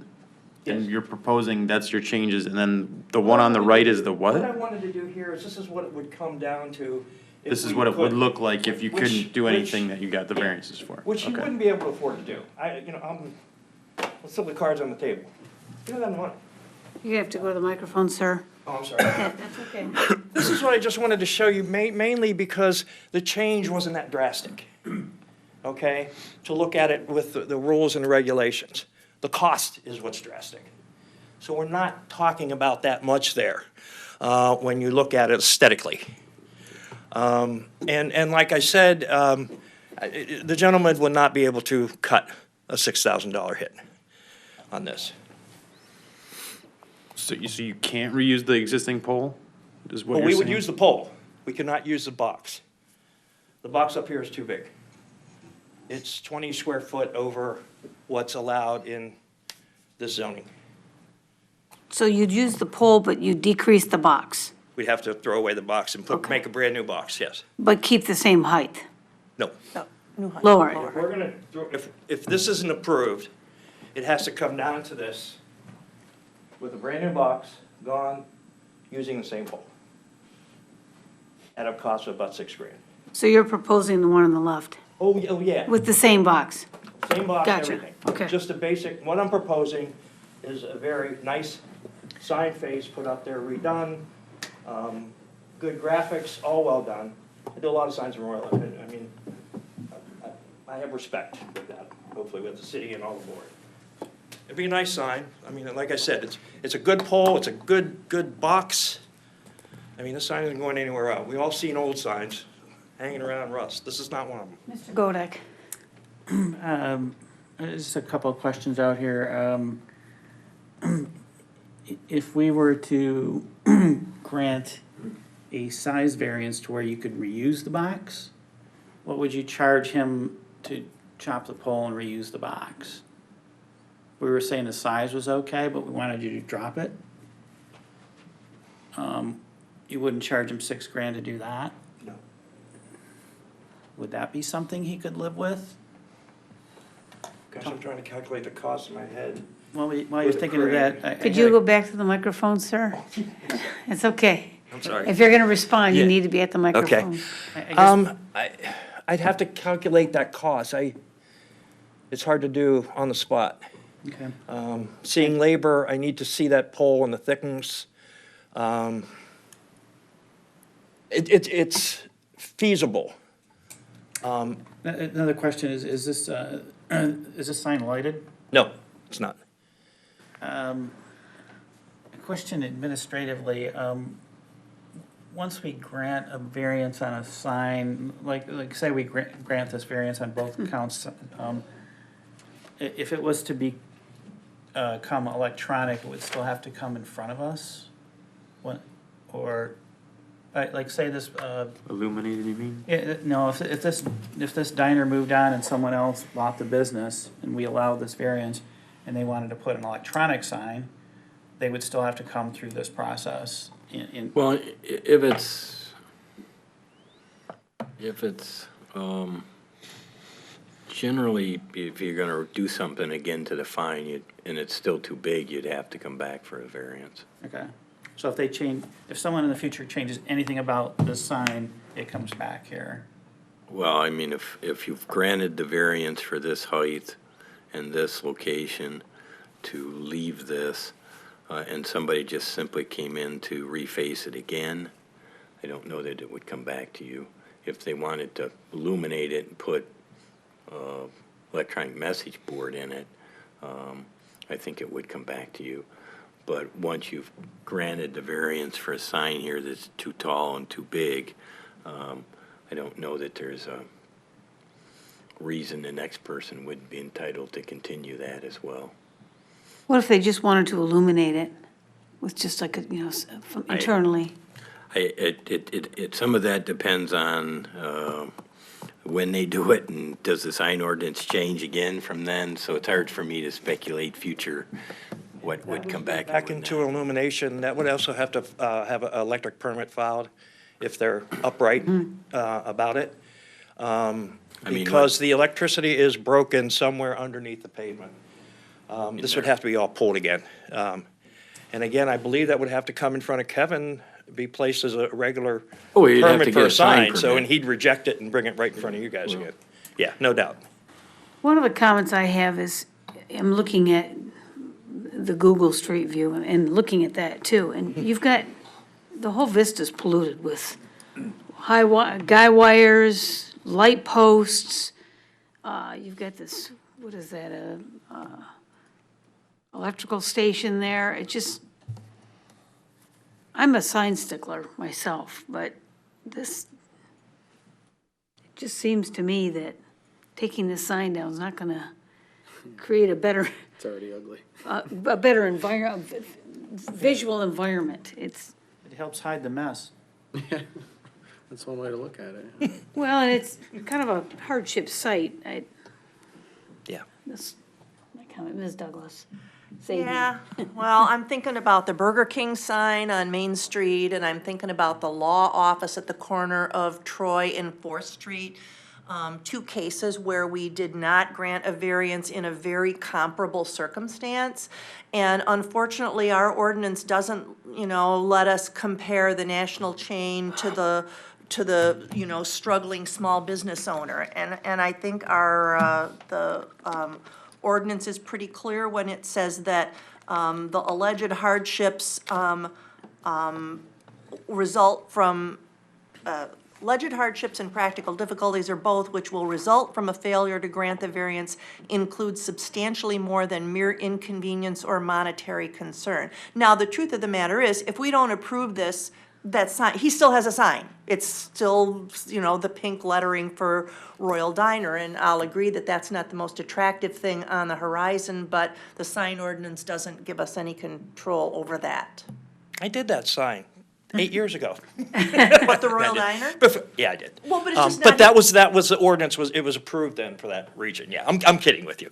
I agree, and this is why I said I went through A through H, and you try to find that hardship, and I can't. Yeah. And I'm not gonna sit here and and I'm not good at English, it wasn't great in college at it, I'm not gonna BS. I can't fill that A through H. Some of them, but it comes down to what I said from my heart, really, than from the books. Yeah, we've spent the past several months, abusing a church for their sign. Abusing the church? Mr. Chase? I have to, I agree with Ms. Douglas. I like the new look of the sign.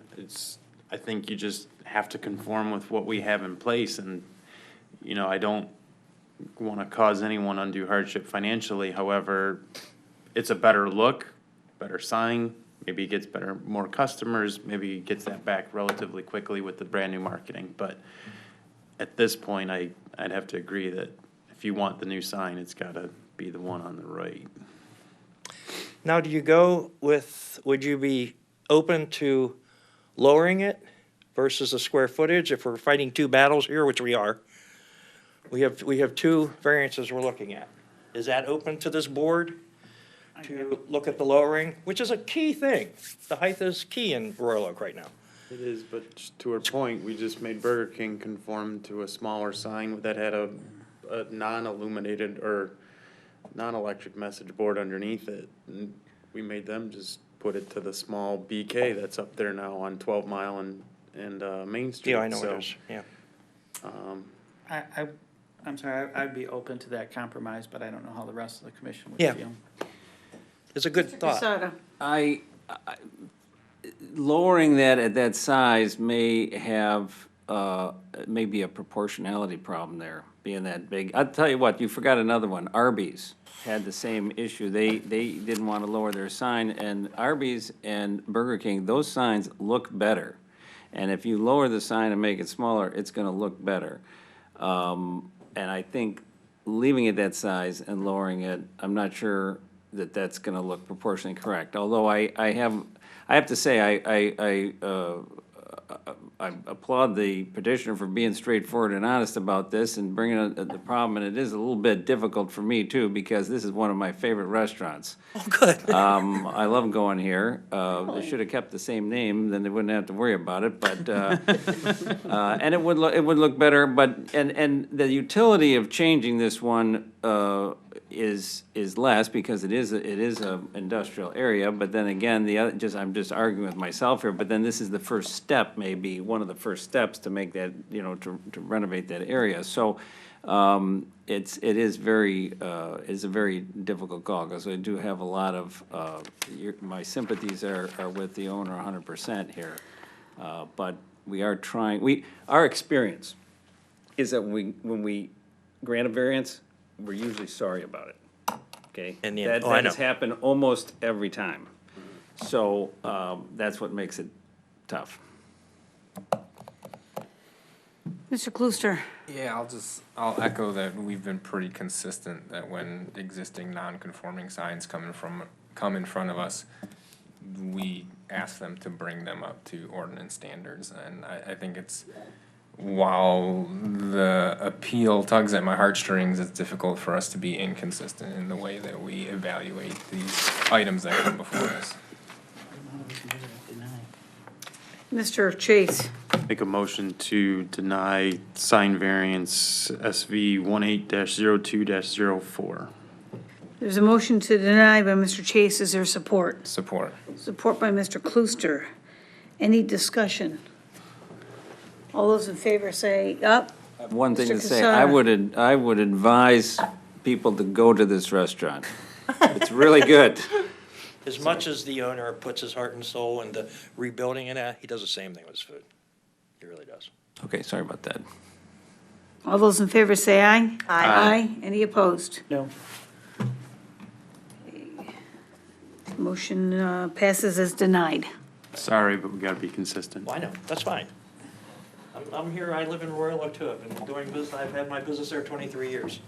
Now I understand. And like you said, I do know the variances that come back, and I try not to be one of those when I do it. It's a good point. I have a quick question, and probably should maybe go back to the siding. If we switch his marking around and keep it to the Royal Oak Diner, which it isn't claimed by anything out of Lansing, can I reface it with his exact graphics on it? No, well, I mean, you can talk to Kevin about it tomorrow as he'll make the determination, but generally, you can't do anything to it, yeah. Because it's not conforming. Yeah. Take the poll. Okay. Thank Thank you. you. Thank you very much. Okay, next is the amendments to rules of procedure. Mr. Twing. Well, we proposed a couple of revisions. We looked, as we reported out in the report, in 2007, there was an amendment to reduce the Planning Commission membership from 9 to 7 members. The rules or procedures were amended at that time as well. What we found the other day, looking through them, there was a couple of inconsistencies in the wording, so we've brought for you wording changes to, number one, make it consistent, and number two, remove any sort of actual number, so that if at some point in the future the city commission chooses to change the membership, it's always a simple majority that is here for quorums, here for actions, so on and so forth. So we removed any reference to a specific number of members. So just wanted, it's cleanup language to make sure it's consistent with the ordinance and that was passed back in 2017. Do you need action from this? Yes, I need a motion to approve. Is there a motion? Or first of all, is there any questions for Mr. Twing? Then is there a motion? Motion to approve. Motion by Mr. Klooster, support by Support. Mr. Chase. Any discussion? All those in favor say aye. Aye. Aye. Any opposed? Thank you, Mr. Twing. Next is the election of officers. What you normally do there is open.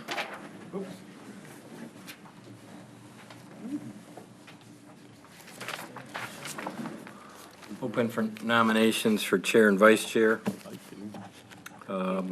Just one at a you time- fill one at a that. time? You can do them one at a time, or you can have a nomination for both. It's up to you as far as that goes, but once all the nominations are received, you'd close nominations and then vote. Okay, let's open nominations for chair. I'd like to nominate Ann Vara to remain as chair. Okay, any more nominations? Not seeing any, we'll close that, and then do we call for a vote on that? Yeah. Okay, so we'll call for a vote. All those in favor say aye. Aye. Aye. Any opposed? Thank you very much. I'm honored. I appreciate that. Now let's open for nominations for vice chair. Mr. Godek. I'd like to nominate Mr. Chase to stay on as vice chair. Okay, any other nominations for There's vice support. chair? I don't think you need a second Yeah, for okay, nominations. all right. Not seeing, we'll close that. Then all those in favor of Mr. Chase as vice chair, say aye. Aye. Any opposed? Wonderful. Congratulations, Mr. Chase. Thank you very much, everybody. Okay, Quick drinks later.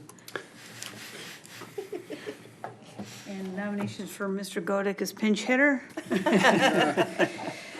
Okay, next, the City of Clausen's master plan update. Mr. Twing. Just informational, no action needed.